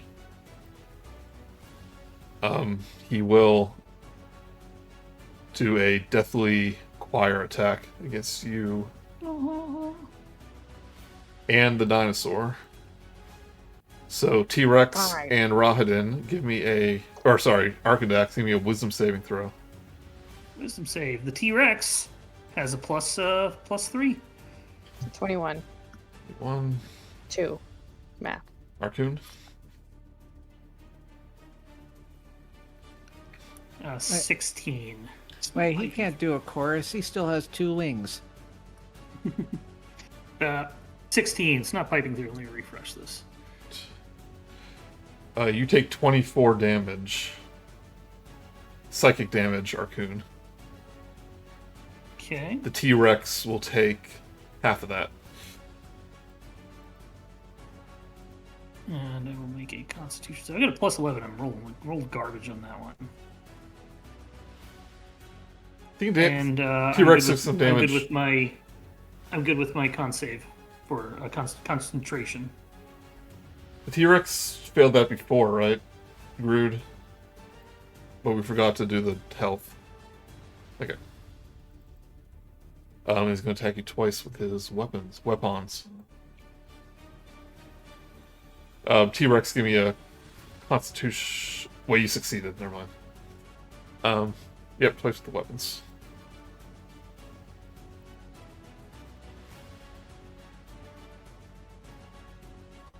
A 30 to hit Arkun.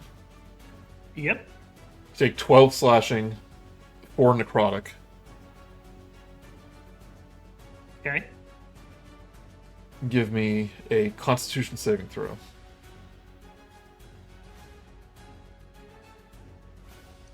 14. 14. You are bleeding. Have to remember to do damage.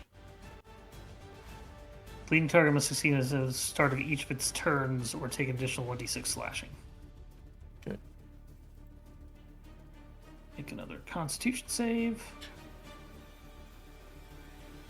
Don't know what it rolled because it's in the way. 12 should be fine for that. Yep. Second attack, a 21. I believe I can. +4 protective wings, so misses with the protective wings. Okay. Also, folks, remember you have reactions that can give people advantage on saving throws. I actually needed that reminder. Thank you.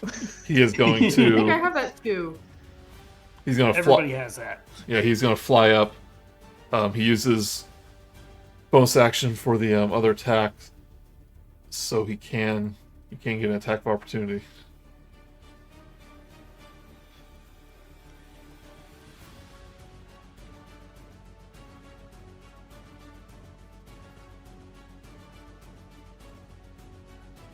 Arkun, you do have an attack of opportunity if you want. I cannot because I use my reaction. What do you use it on? The protective wings. Okay, gotcha. You have all these abilities, I don't know. Yeah, I mean, that's what you get for playing a level... Oh, we're just level 9. Yeah. Oh, ew. Just. Right, Minerva. Well, I'm going to, I guess first I'm going to try and hit him with the cannon, so I'm going to do that one first. Pooyah! 23. 23 to hit? He will use his reaction. Cause it to miss. Alright, well I guess I've got to use my Scorching Ray. Okay.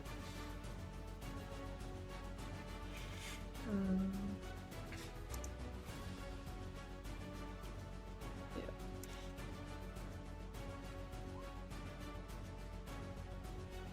You cast Shatter 3 times. I'm so sorry. Oh, I was looking at something else. Shatter shot. No, because it's above, and I was hitting. It's yeah. okay. It's okay. Make sure you It's make above sure the whole thing. make sure you don't Yeah. use up a spell slot you don't need to. Yeah. Oh my god. Because the thing is, I only get one attack when I roll it, but then it fills up the slot, so I have to go back and pull it out, and then go back to cast it again, and then fill It should be on your attack of a Scorching Ray. Yeah. So when I do it and I cast it, it uses up all my spell slots. Oh, does it? Okay. Yeah. So I have to go back. Don't worry it. about that. Just you should be able to have the damage. If it's displayed attack, you should be able to just hit the damage on the actions panel for it. But they have to. No, it's they each have their own is it gonna hit Correct, the but the damage itself, the 2 hit on it should also be there. Otherwise, you can just set it to display as attack. We'll work on it later. When you're attacking, do you go your attack actions like where your weapons are and press that button there? So I go in. I'm in my game sheet and I press the cast button. Go to your actions tab. Yeah. So I was in spells. No, go your actions tab. Right, but go to your actions tab. Oh, okay, I see it. Yep. All right. Yeah, That's the okay, problem. So you cast a spell and then you use that on your additional attacks. Okay. Thank you. Okay. One of those will miss. So Yep. 6 fire, Oh, my shatters. then 7. Right. Yeah. Does Scorching Ray get that D8? Yeah, it does. Yeah. And I'm gonna put a 6 on one of those that hit.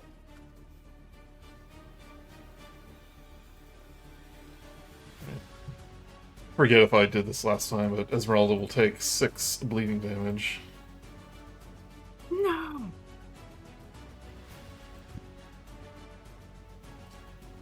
Let's do 2 crossbow attacks.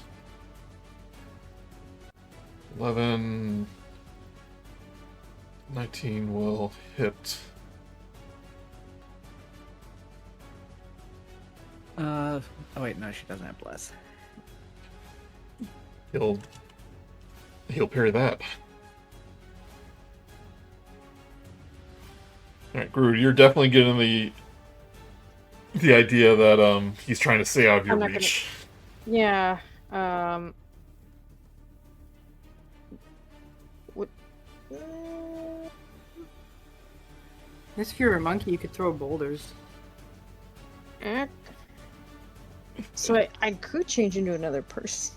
You have to use another spell slot, but Yeah. That would get rid of. I'd have 1 4th level left.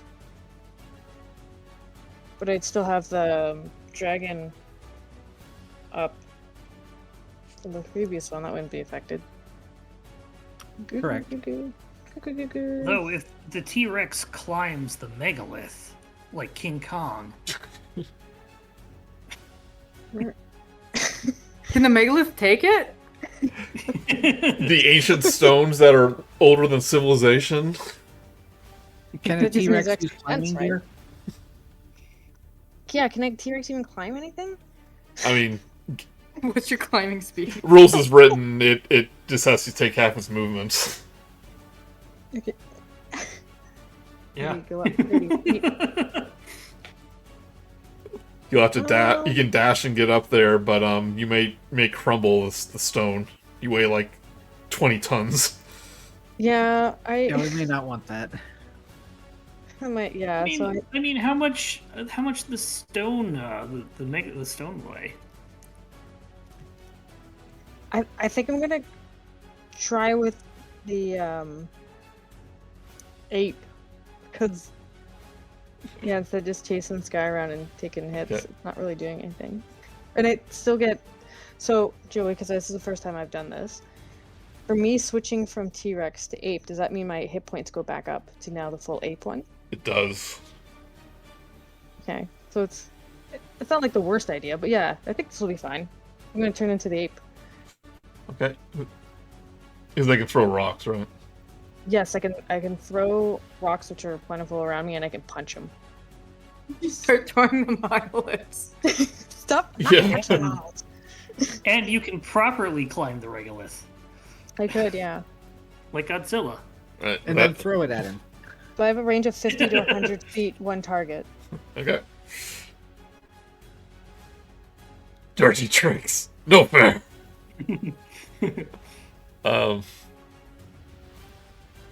Right. Irina will help action against the ape. And do a crossbow attack. 21. It's gonna parry that.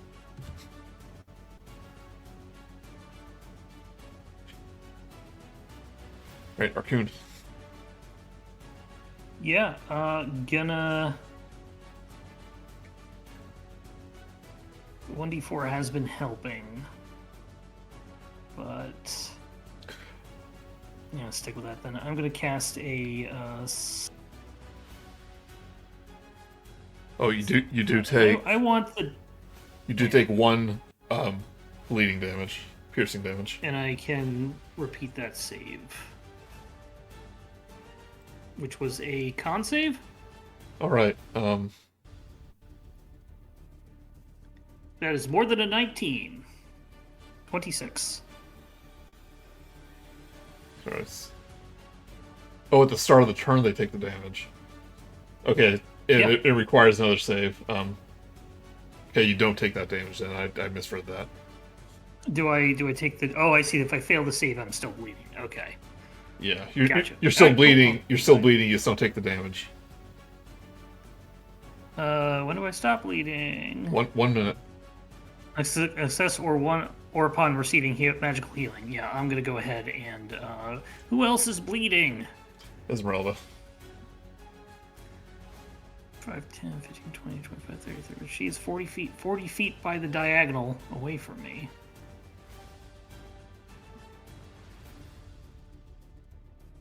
Yep, too far. I'm gonna go ahead and lay on hands myself.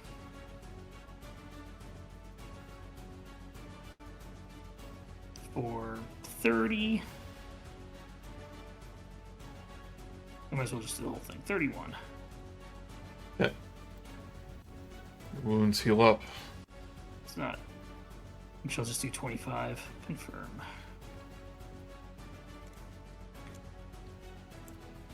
Bonus actions. Don't really have much I can do.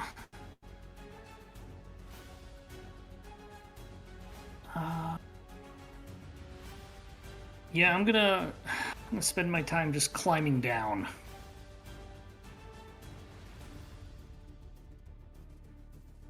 I'll get down as far as I can, which is probably 15 feet, and I'll go ahead and jump the rest of the way. Yeah, it's 5 feet. Right, it's 20 feet up. Yeah, so I'll just do that, and then that'll be my movement. Okay. Vio. Has Minerva been hit at all? Yeah, I got negative 17 at the beginning. Okay. Getting in a little closer then, so that everybody is within 60-foot range, and I'm going to help get rid of all bleeding with a healing word. Which, do I have to roll? Because I think I was bleeding too. Yeah, I think you were too. Yeah, give me a Constitution. 11? 11. You take... You might miss a turn with that. You take 5 piercing damage. Do you want to roll again, just to be honest? Roll for what? For like if we missed a turn. No, it's fine. Okay.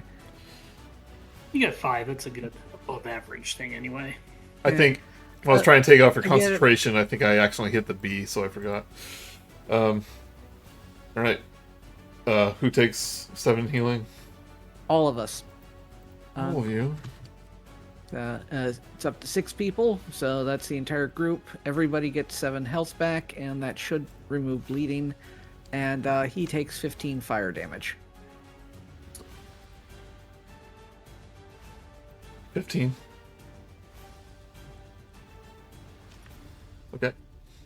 And since I can't cast any more spells, I have no ranged abilities, so I will give. I'll give the ape a bardic inspiration. Oh wait, no, never mind. The healing word used my bonus action, so I can't do anything else, except mock Rahadin. That, oh, you're so much more powerful, and yet you're so afraid to. You have to stay up there, huh?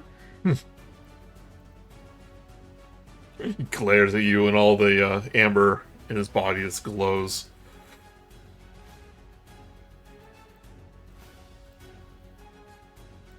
And when he does, the screams the screams that amplify around you, Vio. He'll cast haunt, not cast haunt. He'll do a haunt on you. Give me a wisdom saving throw.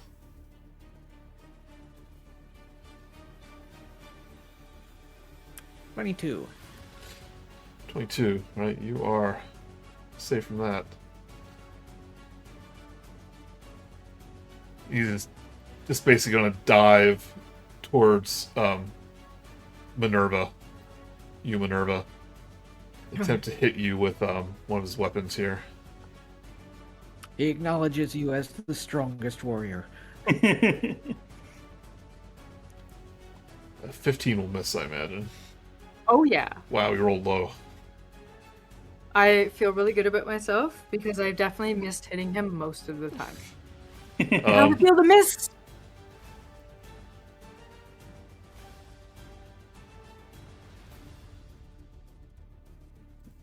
Right, he's going to bonus action dash out of your range, but you have attack of opportunity.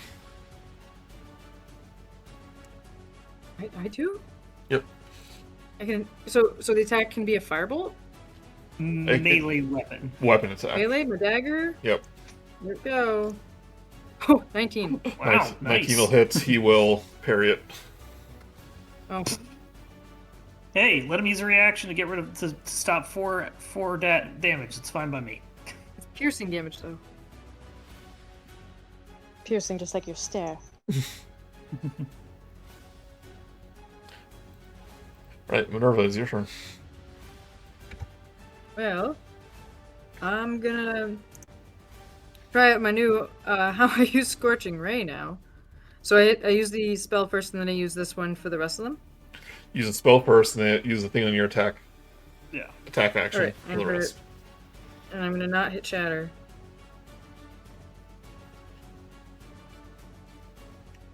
There you go. 16 will miss, but you have D4. Remember that. Yep. So that Roll. goes on one of them to help it. Just do them all in order. That's the easiest. So just do 1, 2. Oh, just they do all, it they all 2 get times. a D4. Okay, yeah. Yeah, they all get the D4. So Ooh, that's on the lower ones. I think that worked. looks like 21, 18, and 19. All those hit. I am glad I didn't drop that. You already rolled it. You already rolled the damage. No, I'm really good at this today. Oh no, you didn't. I'm sorry. Just the first one. Yeah, because I used the new button because the other one Right, did have right, it. right. That's why. Right, So it's the right, first right. one Apologies. 6, and then the second one is 7, and then 10, and then there is D8 added to one of them of 5. It's 15, 20. I'm bad at math. Math is 28? hard. 15 plus 10 plus 5. Oh wait. So, 6. 6 plus Six. 7 is 13. 13. So 23 to get to 28. Yeah, that's what I had right.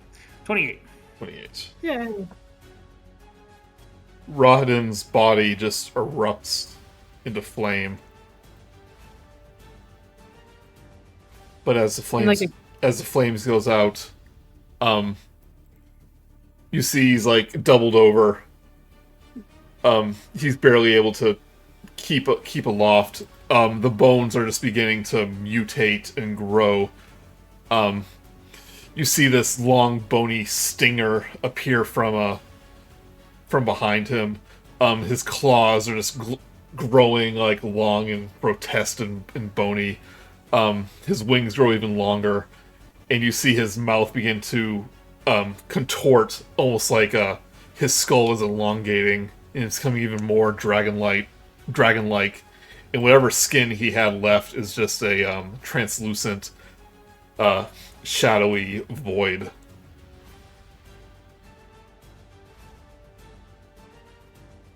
Sorry, no, Well, that doesn't look great. no art, but that's what he looks like, and he is still in the air. No art, but here's him in a second token. Yep. Well, it has his stats. Oh, God. Did tint the token? Tint is black. It's true. Shadowy. Change up the boss music. That's more repetitive than I thought. But you do still have your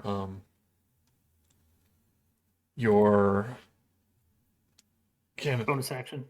Cannon. All right. So excited getting 3 hits in. Yeah. Blah, blah, blah. Here I go.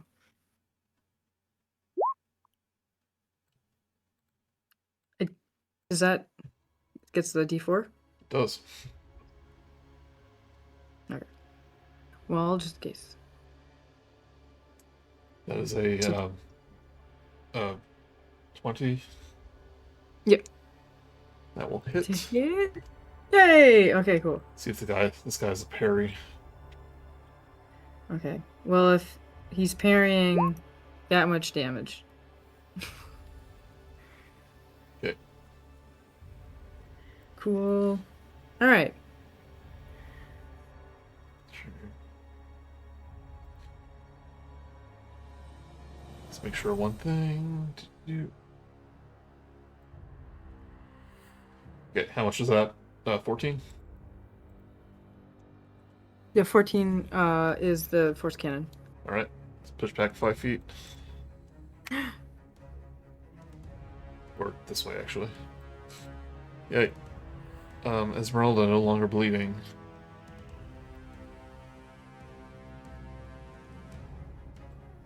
Gonna give 2 attacks.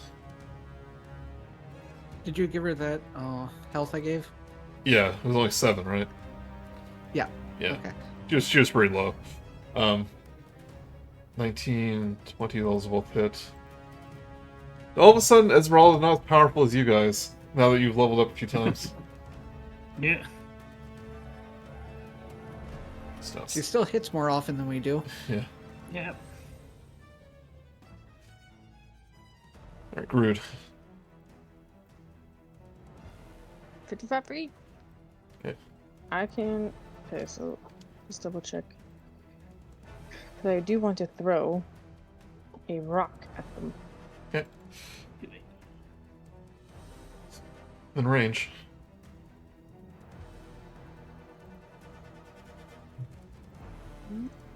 Rock! 24 will hit.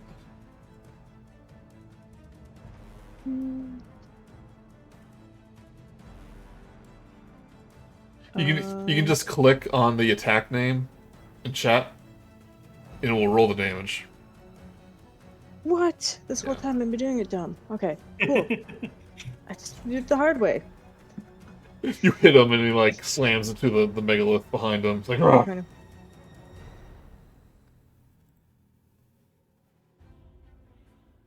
That's really good. Jeez.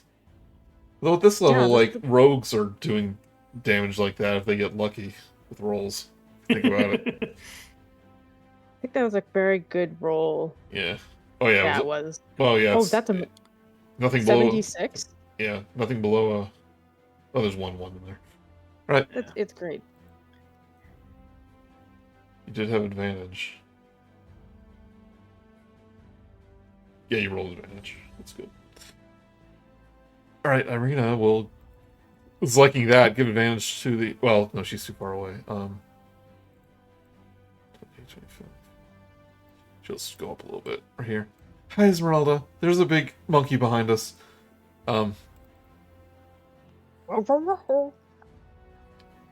Give help against Rahadin to...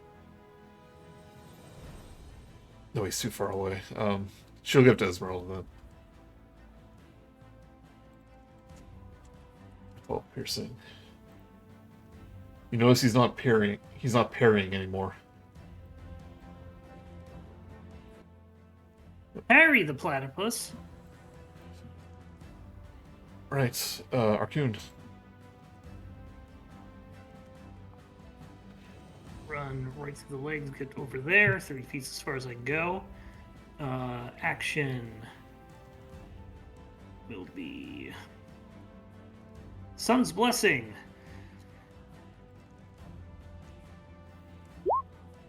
Spend 2 charges of the symbol to radiate, to cause power to radiate in a 30-foot radius for 1 minute. Non-hostile creatures in that radius deal an extra 1d4 radiant damage when they hit with a weapon attack. Right. You hold aloft the holy symbol of Ravenkind, and you see Lady Vokner, who was hiding well away from safety, see the holy radiance of the Morning Lord symbol, and you see her just eyes kind of like widen, like she realizes the power that the Morning Lord really does have. It can fit in the palm of your hand. Is that an action? That is an action. It doesn't look like it requires any concentration of any sort, so that's why I did it. Yep. So yeah, if you're just gonna try and hit him from a distance, see if you can get in that thing, and you have to be a creature. Okay. That's it. Vio, are you a creature? I think so. Right. 3 trench coats in a person. Alright, Vio, your turn. Okay, I'm going to not use any of that because he's too far away, and so I am instead going to dramatic pause. Give the monkey bardic inspiration.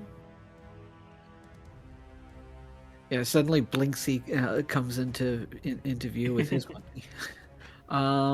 Where is it? Oh, I will do Cure Wounds on Esmeralda. Okay.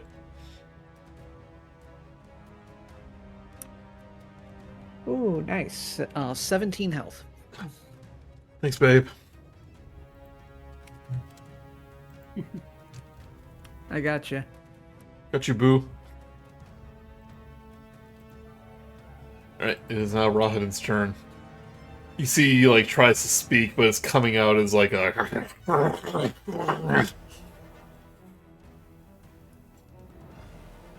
Let's see here. And he will... You do lots of stuff now.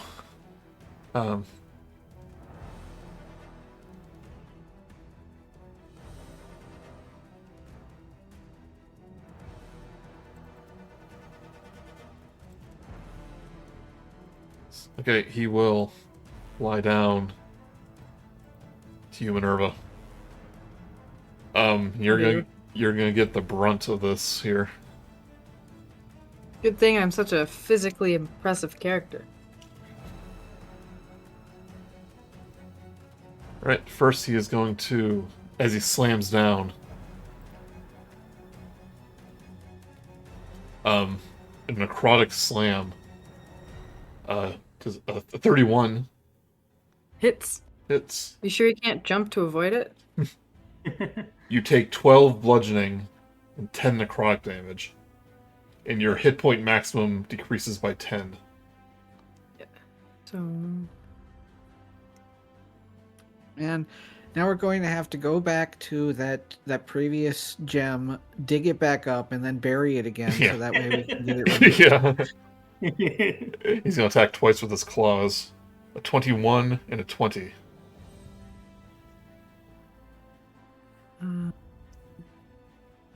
still adding. So first he hits me with 12 and 10. Okay, 12, so that's 10. 22. But I have And my your- max damage. Yeah, your so max yeah, so HP increases by 10. damage. Okay, I'm at 37, and then I'm losing 21 and 20, so No, I'm going to be down. Just 10. It's just the necrotic damage. Oh, okay, so he attacked twice with his claws? So, you take 12 bludgeoning, 10 necrotic, Yep. so 22, but your HP Yep. decreases by 10. Yes. Okay.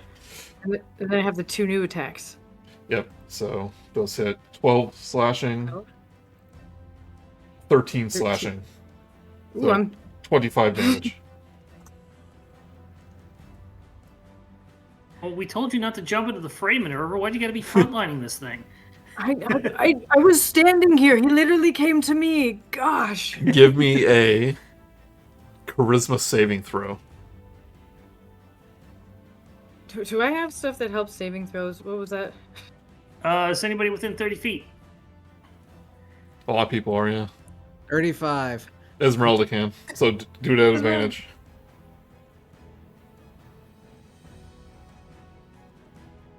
Hooray! You can I didn't really you need can that. try to sense like amber corruption seep into your mind, but you're like, but how do you respond to that? Oh, not you again. It's like your mind is strong. It's my best asset.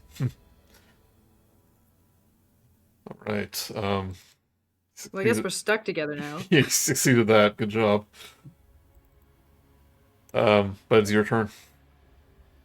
Yeah, so I guess I'm right here now. So I'm going to start by getting myself some space. So I want to try and hit him with the cannon to get him away from me. Good idea. For 21. 27 will hit. 27, sorry, yeah. 38. So 17 to hit and push him. The biggest thing I want is him 5 feet further away from me. Yep. Choose reactions.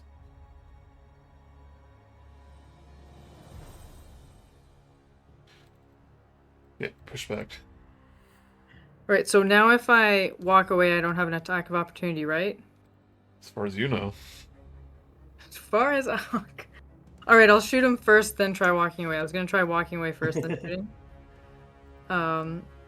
I feel pretty cruddy, so I'm gonna use a 3rd level Scorching Ray.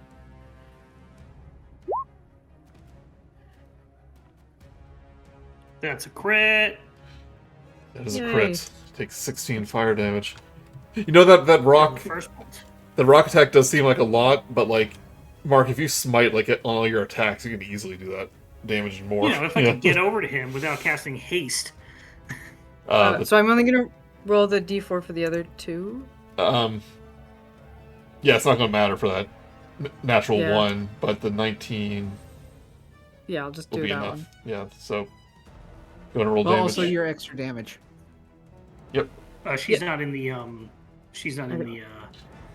Oh, but she gets that. Yeah, roll Yeah, a I'm D8. getting to it slowly because I've got all these dice I gotta put together now. And then I got 1d8. Paladin. from it. Okay, so 5, 8, and then that one didn't even hit. So one of these 8s doesn't hit. Sorry. Yeah, so it should be 16 from the initial, and then one of the 8s. So 13. 24 plus 5 is 27.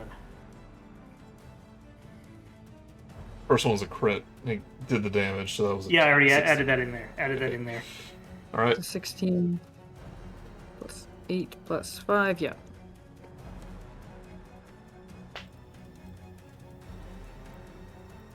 And then I'm gonna try and move away from him. Good. Just so I can get into the edge of this circle here, like something here. What happens? What happens when I do that? You're just the holy light. Oh. But I'm like just barely crawling. surprisingly, there 'cause his scorpion tail is not reach. I thought it was. If not, Oh. she could always just move south around the monolith. yeah.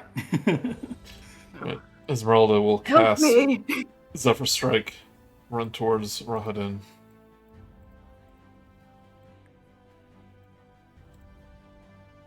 "23, 16 will miss, and 7 will miss, so one of those will hit, or 6 piercing.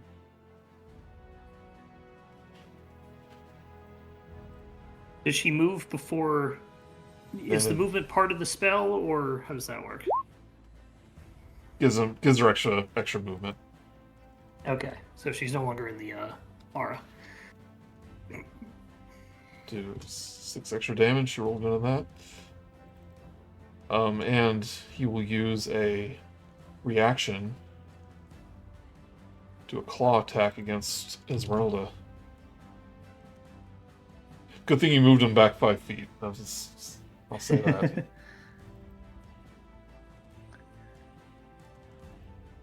17 will miss.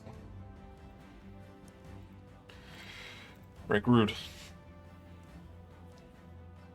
Alright, I'm gonna get over here. Get over here. You do have advantage. I'm gonna stand this little thing. And I'm gonna try throwing another rock at him. Okay. 24, 18. 24 will hit. Oh, advantage, yep. 31. Plus an additional D4 radiant. It's a holy rock. In my head, I'm thinking this is poop every time. Hey, if it's D's, you never know. I mean, where are you getting this? Just smashing in front of Esmeralda's face. 33 damage on that. Nice. Yeah, it's crazy.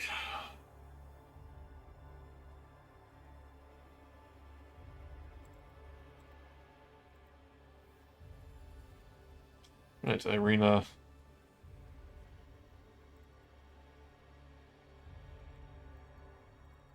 far away is she?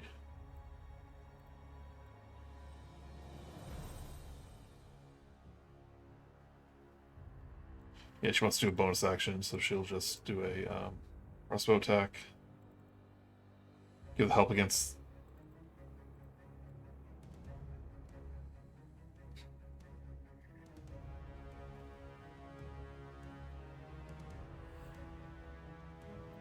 Go a little bit. There we go. Crossbow 22 will hit. Or 20.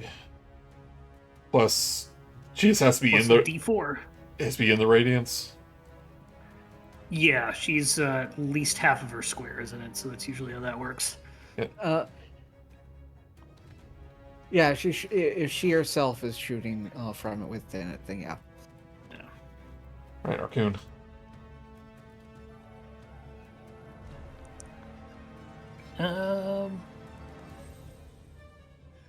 Or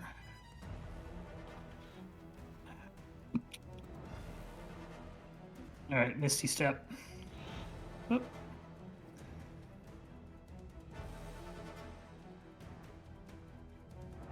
It's 15 feet and then 30 feet to get to there, and I will smack Rahadin. Okay. Great sword. Oh, come on. Anybody want to give me advantage? Anyone? Monkey will. Oh, can monkey? Can monkey do? What do you roll? Can monkey do? Oh yeah, it didn't come through. It's not something messed up. It's not piping through. 11. So I want advantage. Yeah. Well. Oh, Minerva totally can. Yeah, you do. Thank you. That'll hit. 26. That hits.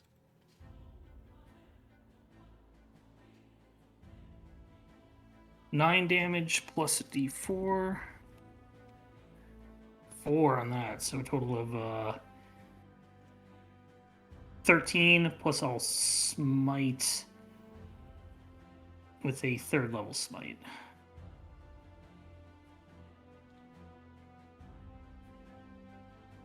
He is not undead. Nope. And I'm going up 2 levels, so it'll be it'll be 4.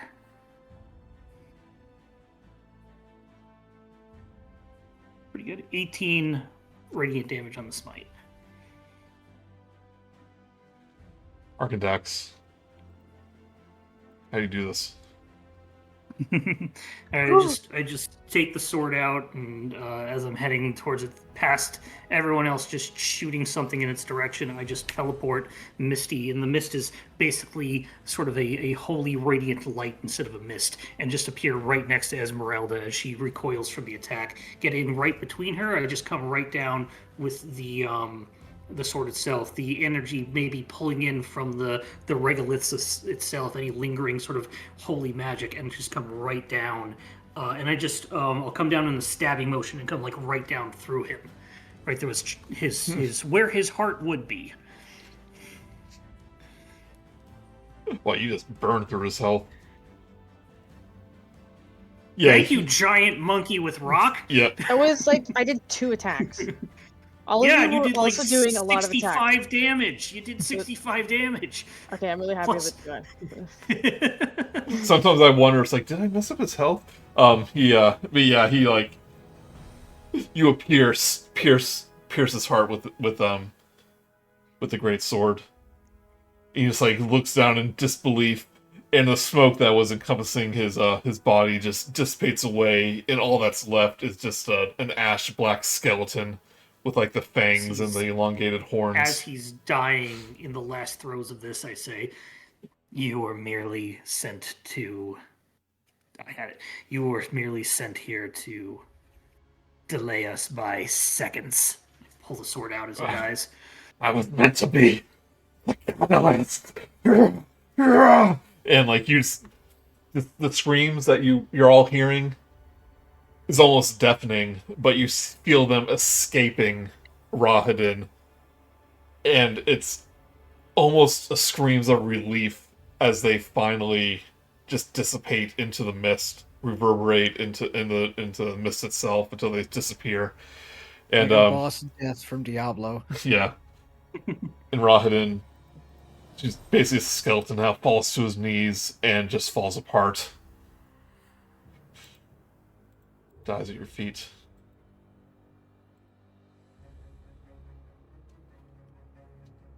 Ah, that was cathartic.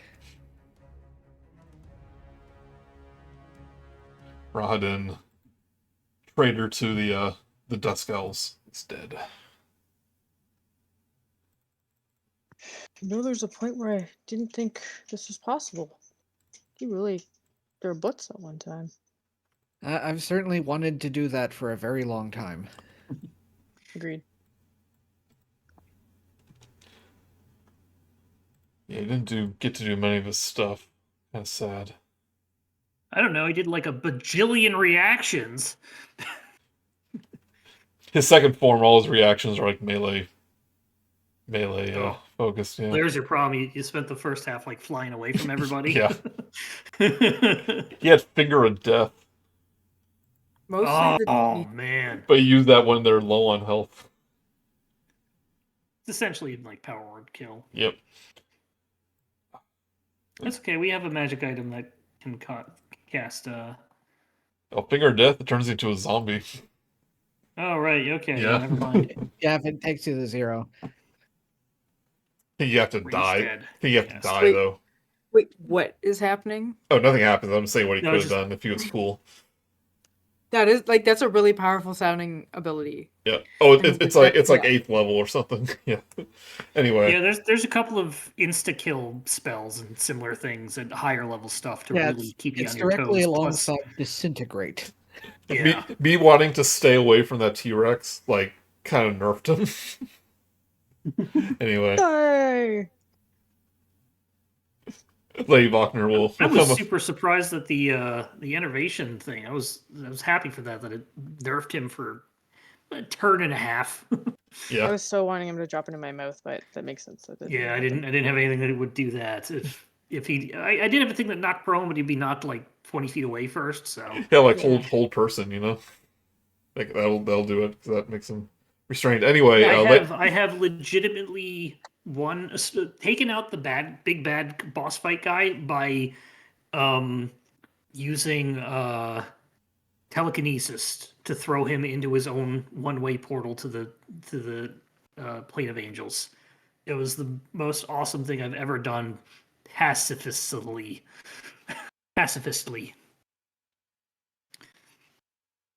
Right, so Sounds Which is pretty why I accurate. was super in for that vortex warp.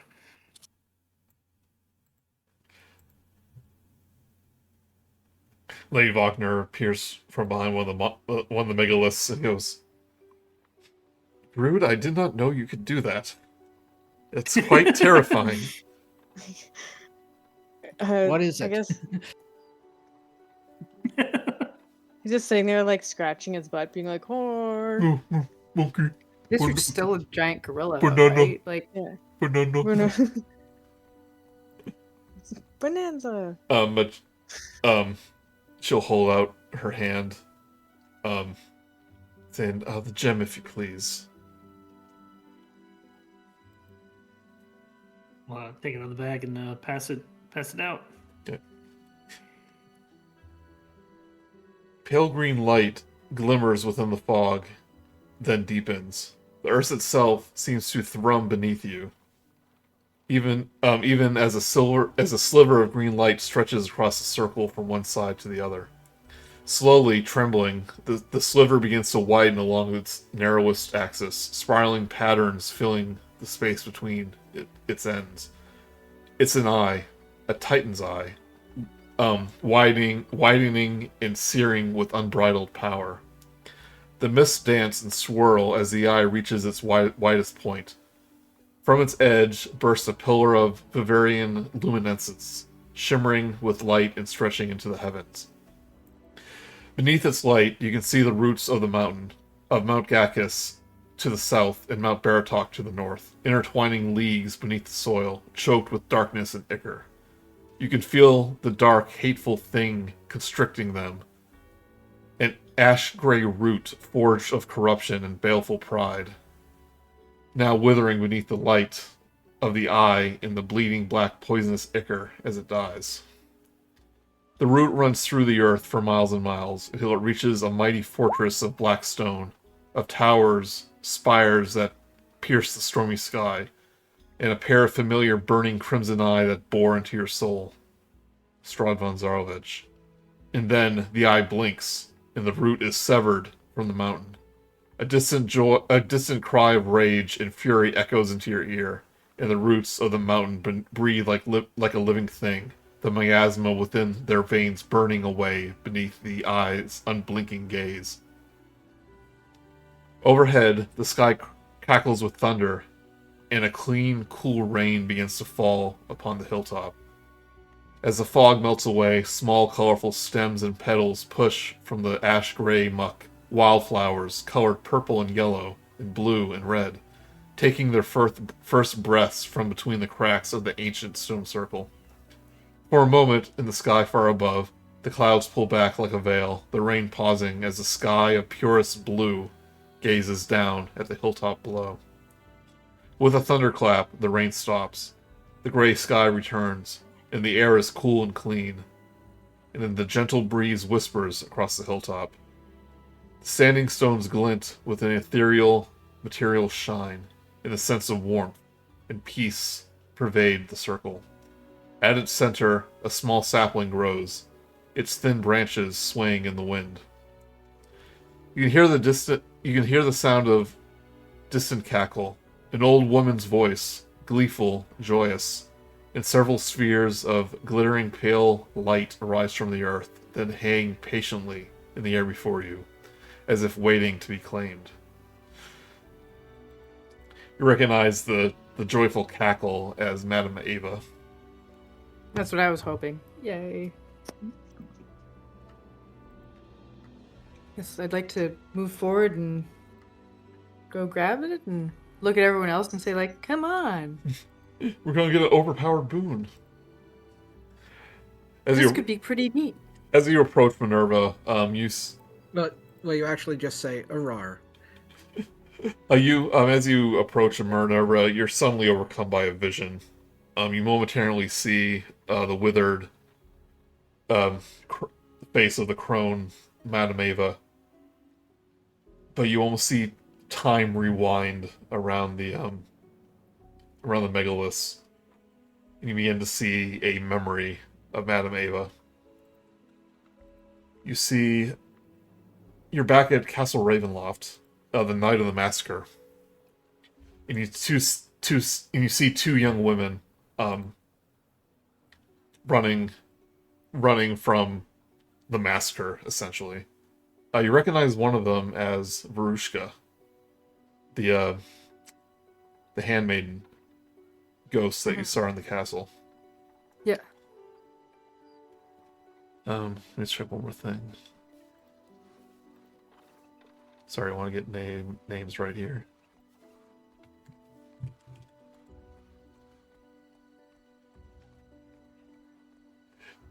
And you hear the other young woman say, Varushka, run, run! The mastery's gone insane!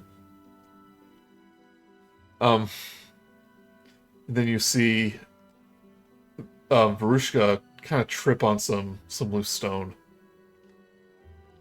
And she falls to her knees. And Varushka is almost pulled by Varushka is like pulled backwards into the castle, one of the castle's halls, by some unseen force. It's almost like the blood red mist of the crystalline heart is almost pulling her towards the tower. And she goes, Katrina, help! But Katrina is like pulled away by the crowd that's trying to flee the castle. And then you see like a flash of light, and a crying Katrina is just limping in the woods until she reaches the hillside where these megaliths, and she's in tears. She just drops to her knees in the middle of the fane. She's just, Katrina. And you feel the megaliths react, and the silhouette of a woman appears, almost mist-like. And she places her hand onto Katrina. And she is engulfed in this mist. And as the mist dissipates, you see the withered body of Madame Ava. Like she was almost like praying to the goddess to help her at that point, and when she appeared. It's like, you shall be my vessel. And as the green mist of the woman just kind of dissipates, and Madame Ava stands confused, but a new person. And you see another flash of light. She's near the borders of Barovia at this point. She's writing a note, which she then entrusts into a family of ravens. She places it when the ravens place it in the knot of a tree. And in her, the one we found. And in the old withered voice, she goes, Varushka, I hope you find this one day. Know that my heart will always be with you.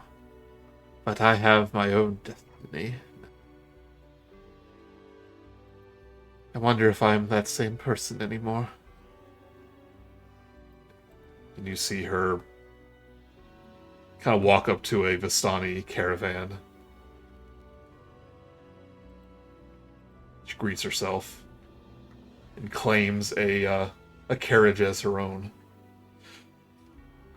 In the Minerva, you suddenly snap out of it. The mote of light in your hand.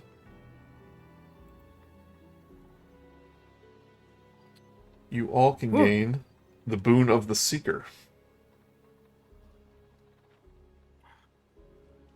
Ooh. This one does have a limit. You can basically re-roll any attack roll, saving throw, or skill check 3 times until the boon dissipates. And as you grab the mote of light, to the left of To the lower left of the spider tattoo, a raven's eye appears in the palm of your hand. Like a tattoo or like a V for Vendetta or a Vampire Enter D kind of thing. Just cawing at us all the time. It's a tattoo, but it's obviously a little mystical in nature, so.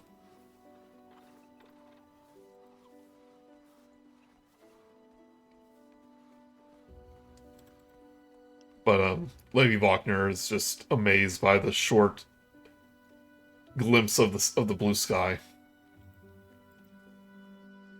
And when Strahd is defeated, the skies will be blue forever. Let's hope so. Well, not like it gets dark at night, and then there are times. Yes, Minerva, thank you. I was just taking in the moment. Okay, I just didn't want you to have unrealistic expectations, because then you would have had a really big Yeah. letdown. Yes, everything is improved with an actually. Yeah. Actually. Now, I'm so good at clarifying things that people ask for. yes. We also all get our our HP back. Yes, you can regain your max hit points. Now, who gets to carry the shards? It's true. The Arkundax. amber shards fell to the ground. It was embedded in his forehead. Arkundax will, using the power of holiness, pick it up to resist anything that will And a happen. cloth. Okay. Hey, can we just put them in a bag or something? Yeah, dog poop bag. Since they were used so thoroughly, you reach out to grab them, and as soon as you pick them up, they just turn black, and they're brittle, and they just disintegrate essentially. Just crush them in my hand like Doom Charcoal. guy. In the presence of Good. in the presence of the Thane, let's say, it just doesn't have any power. Good. That saves us a trip from having to put them back.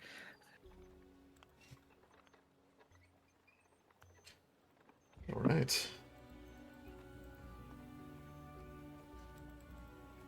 Next stop. We did it! We beat the game! Beat the game. That was strong, man. Yay! Yep. Credits roll. No, that's the DLC. Yep. This was the optional boss. Oh,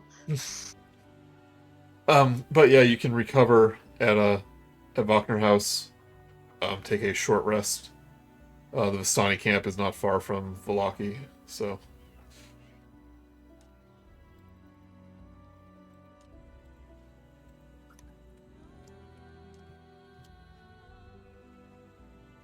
That was a long rest, right? Short rest. Short rest. Thank you. As you're walking back to the Faulkner house, like Fiona just makes comment of the stars. Is this something we have to be worried about?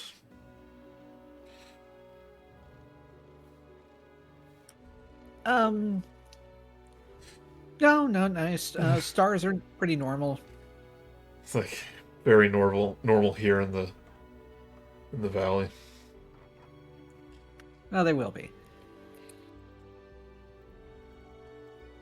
You'd actually be able to help you find direction with them. That and you can seems figure out each other's personality traits that seems based absurd. on when they're born.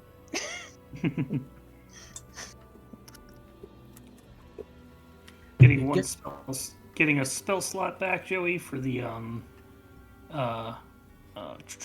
before the short rest. You get a spell Given slot. the You get a country spell is slot. about 20 miles wide. Sorry.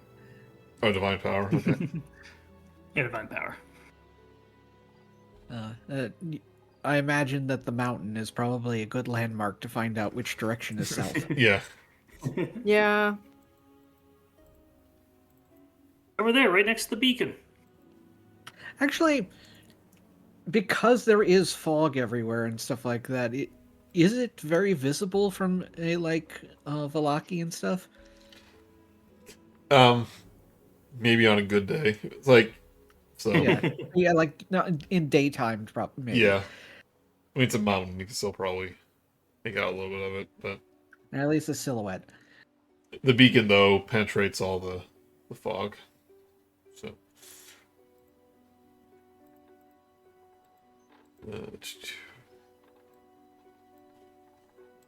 Right, that is it for tonight. Yeah. Next week should I think be. you got a lot done though. Like this is feeling We got two boons, 2 whole boons. Oh yeah, here's a. Caleb did actually new art of Exanther. Here it is right here. Looks a little more close to what is in the book. That's just Ghost Gandalf. Yeah. It's still. I like how it's like sort of shimmering a skull through. Like that's a really cool idea. I think he's just a little bit. And there's like almost like stars in the shadow of under his hat. Oh, that's true. Yeah, I can see his nose hole. Kind of. Now we just need a couple more 100 boons, and then we can build our own skeleton. He could just be old. Oh, where I go? I do wonder if I accidentally minus too many hit points because he went through 200 really fast. Well, we had a 30 and then another 30. Yeah, I probably didn't, but you I know, did bite him once too. things Then things I did disappear pretty 30. fast. Oh no, he had 200 just in his second form. Oh, the last one. Yeah. Yeah. Yeah, it is possible you did you might have hit like 30 instead of minus 30, but you would have. I wouldn't notice it. Yeah, it's okay. Yeah. He would have like got 2 attacks off and then you take it back. Yeah, I would have had another attack, and if I crit and then I smite that, yeah. Yep. Next time we should be able to finish up the chapter. Ooh. What? Next week And then- on. So prepare to level up potentially next week. Final level. Yep. Ooh. You didn't even have to ask. We get it to level 10. Yeah, level 10. Aura of Courage. Because I mean, you can't be frightened. Can't be frightened while creatures in my aura can't be frightened. Stupid. This is creatures, not allies. Creatures are That's allies true. are creatures. But if, But, if he's um, melee fighting a creature, he can't frighten them. Yeah. Technically. What is it? Oh, that's true. Yeah, but it must be for allies. You and friendly creatures. Yeah. Oh, okay. that'd be kind of funny.